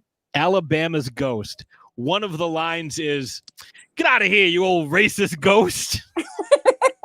Fucking amazing. The picture for it, I will show up on my screen. Oh. That is the poster art. I have that on a fucking t-shirt. That's how much I enjoyed that movie. I've never in my life heard of such a film, but it sounds pretty funny. There's a lot of movies in this that you probably haven't heard of, but there is. I backed the Kickstarter for this, or Indiegogo, I forget. And I got a specific package where I got the Blu-ray and the soundtrack on cassette. Wow. You would play that? I also have the VHS, and they did a convention exclusive bootleg DVD where they put like someone taped it off of TV and they put old like from when we were growing up on there. Like, so there's one for like the Boston Aquarium, and like it's amazing. Like, I was like, I have to own this. I have to own this. I'm sorry. It's almost time for me to go to bed because I'm really not a cyborg. I do. No, okay, I was gonna say, like, we're well past we're past 4 hours, so I was gonna kind of bring this to a close anyways, because I've had to pee for the past 2.5 hours. And drinking and continuing to drink this drink is only exacerbating the problem. So before we go, obviously, I need to thank you guys once again. No, thank you. Yeah, thank you, man. Veronica, I know you need to get to bed because you need to be up in 25 minutes. once your system recycles. A reboot. Yes. Have you tried switching on and off again? Yes. But thank you so much for joining.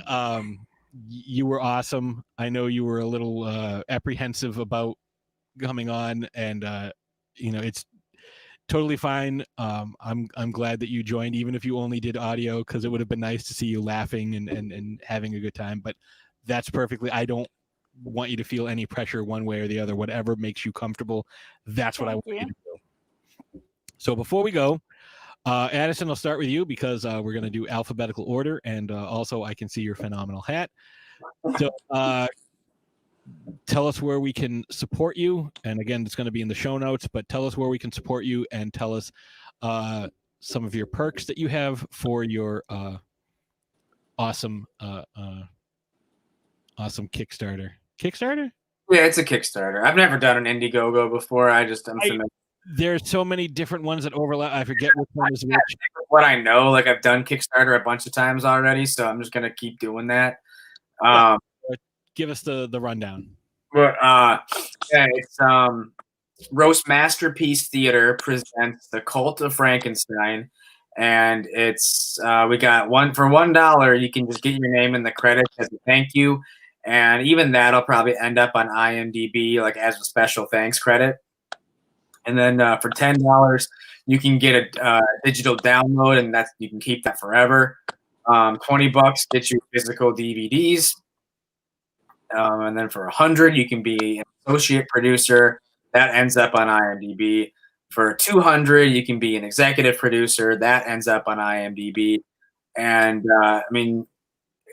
you get something for any perk, really. I mean, even for $1, like I said, you get that special thanks in the credits as like a special thanks to any Kickstarter backer who wants to participate. And then that special thanks credit will probably end up on IMDb. Actually, it will end up on IMDb. And all my other stuff, like movies to watch on a rainy afternoon, that's all for free on YouTube. There's 120 episodes on there. I've been doing it since about 2011. So that's 9 years of movie ripping. And then Masterpiece Theater. Trying to get it back on Troma now. They have so much content on there that it's kind of hard to sift through everything. But that's Troma related. And I do sell movies to watch on a rainy afternoon. DVDs on eBay if people would like to, a compilation disc. Each disc is themed. So there's the Halloween DVD. There's like an Apes and Dinosaurs episode DVD. But right now, I'm trying to do this Cult of Frankenstein film, and even though I did already make my goal, any additional donation that just means more costumes that I can buy or more gore effects that I could put into the film, and that's kind of the goal. And if even if I don't get that many backers, that's fine because I've already hit my goal, and I just really want to buy a fancy new camera to make this movie. Awesome. And I definitely need to pick up some of your DVDs because, like I said earlier, I am a huge fan of physical media, and I want to support you because you and I have become friends because you're just you're a fucking rad dude, and I love what you're putting out. So thank you. And Veronica, your turn. Tell us where we can find all of your amazing stuff, and tell us when the cyborg invasion is going to happen. Okay. Let me see. All the social media at Biohazard Babies, all those formats, you can find it there, and biohazardbabies.com. And I think it should have already happened, so I'm guessing they just think it's too fucked up here. They're not going to come. So I think I'm just going to be stuck here for a little while by myself. We'll see. I think you're safe. Okay. Well, I mean, you definitely are one of a kind. So, I would imagine that, if there was going to be a revolt, at this point, I would fucking welcome it. You know, I mentioned this on a show a couple weeks ago because not everybody knows this, but I do a show on the Dorkening on Mondays called Indie Creator Spotlight. Shocker, where we talk about different indie creators. We talked to Andre Gower of the Monster Squad recently, which was fucking great. And we talked to Hansi Oppenheimer, who did a documentary called All Hail the Popcorn King, which is a documentary on Joe R. Lansdale, whose books I had never read, but I reached out to him on Twitter and said, hey, you know, what book should I start with? And he actually fucking responded to me, which was so cool. And he was like, hey, start with this book. So naturally, I bought that book, and I'm about halfway through it, and I will let you know it's The Bottoms by Joe R. Lansdale. He's awesome. The folks over on Trick or Treat Radio just covered The Pale Door, which is a movie based on his work. So check those guys out. So once more, I want to thank you guys both for joining me this evening and spending your time here. Again, it really means a lot. And folks who are watching and listening, please make sure you support these folks. If you are tired of prequels, sequels, reboots, and spinoffs, these are the folks you want to talk to. These are the folks you want to support. These are the folks you want to give your dollars to. If you're willing to give fucking multi-billionaire Disney $30 to watch fucking Mulan and then $6 to watch it forever, you know, throw Addison $20. You know, buy a Biohazard baby, because these things are fucking cool. You want a conversation piece in the middle of your room? Have a fucking zombie baby sitting on your coffee table. That shit will start a conversation. I guarantee you. Thank you. And just support people who work hard. Like, you know, Addison said the same thing, and I 100% agree with him. Nobody works harder than Veronica at honing her craft. Not only like, you've got like 65 different jobs, you know, and you somehow still are able to find time to, you know, be a mom and like do stuff that you enjoy. Mm-hmm. Well, yep, because this is my whole life. It's Biohazard babies and then the other stuff. So I appreciate you guys taking the time. All these links are going to be in the show notes when this airs on Tuesday. So once again, it's been 4 hours and 15 minutes at this point. I am tired, and I am starting to get a little bit buzzed. So I'm going to let you guys go. I'm going to bring this episode to a close. Good night, guys. Good night. Well, and have a pleasant tomorrow. You guys too. Bye-bye. Bye. See ya.